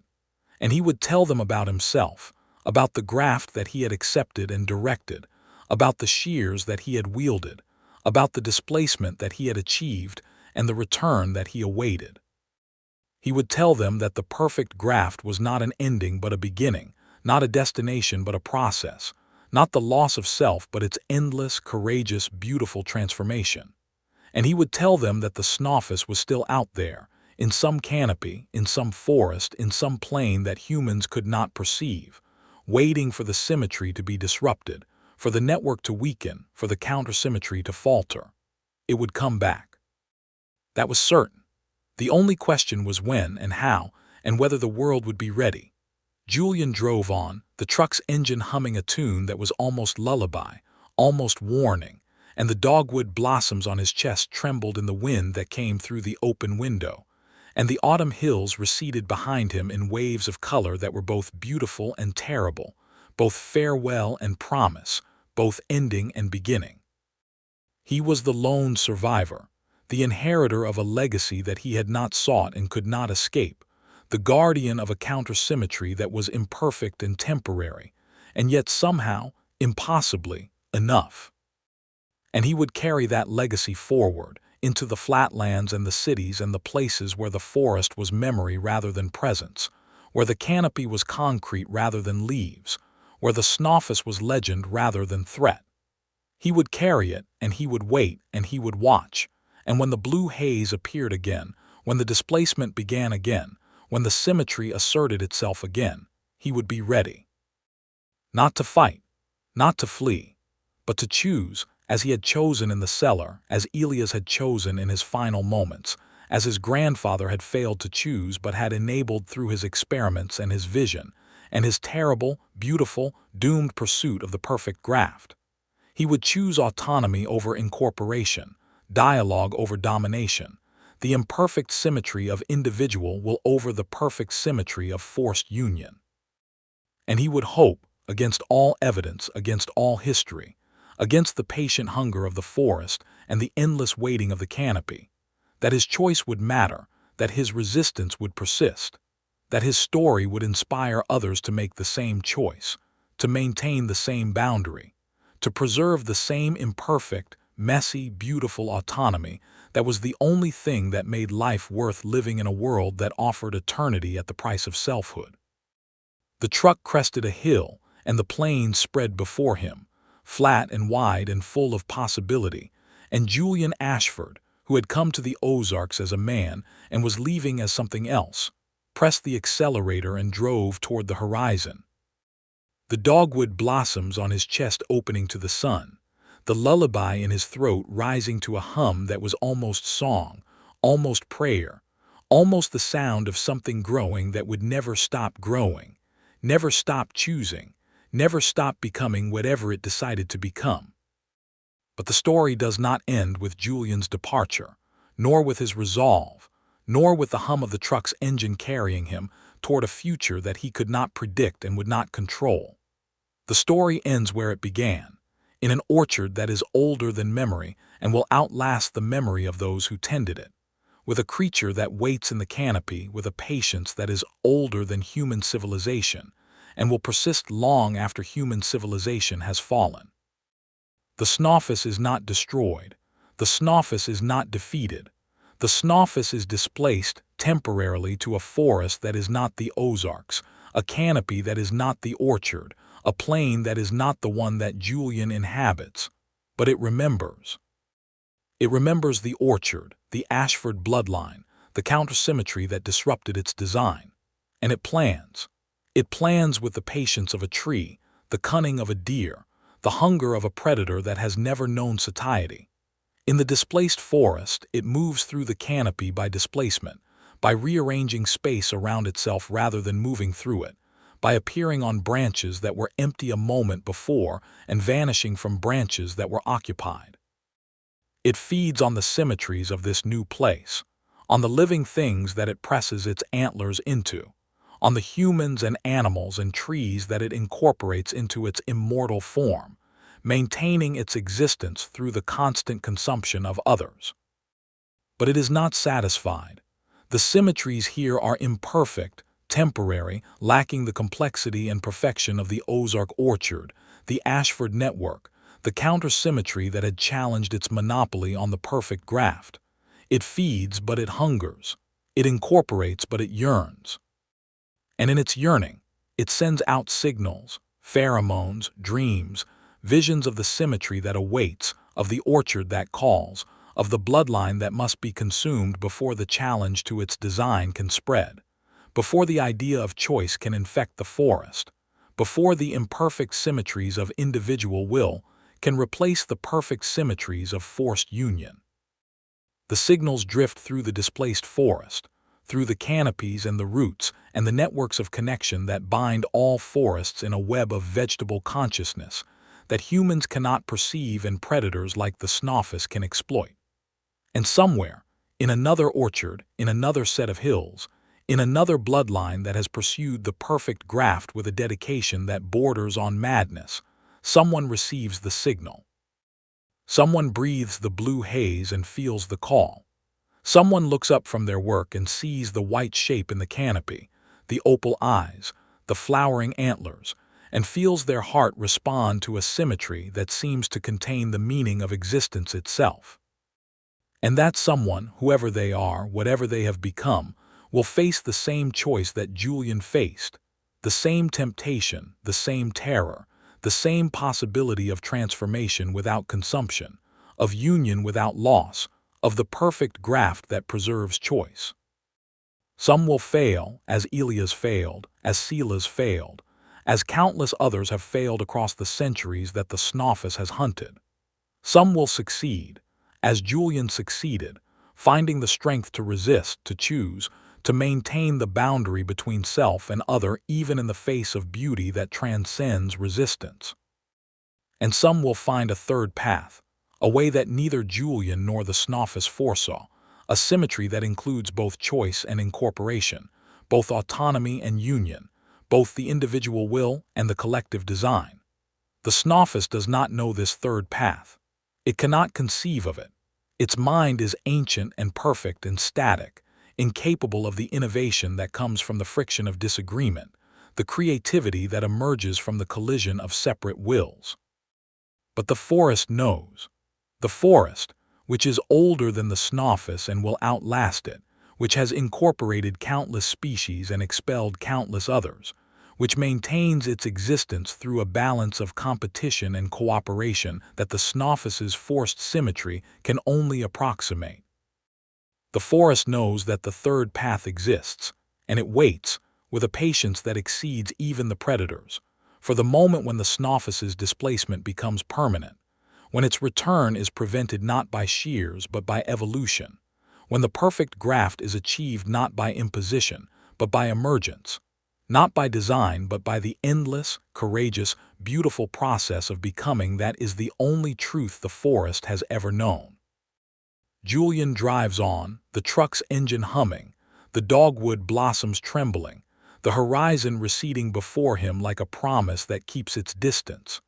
And in the canopy of a displaced forest, in a plain that he cannot perceive, the Snawfus waits and plans and hungers. And the symmetry that neither of them can achieve alone continues to beckon, to suggest, to invite the third path that will resolve their conflict not through victory, but through transformation, not through displacement but through integration, not through the endless cycle of predation and resistance, but through the emergence of something new, something that has never existed before and cannot be predicted or controlled or consumed. The perfect graft is not an ending. It is a horizon. And Julian Ashford, who chose autonomy over incorporation and carries that choice like a seed in his transformed heart, drives toward it with a courage that is both human and something else, both individual and connected, both separate and part of the endless, patient, growing forest that will outlast them all. Thank you for listening to today's stories. If you enjoyed, please leave a like and subscribe, so you don't miss the stories yet to come.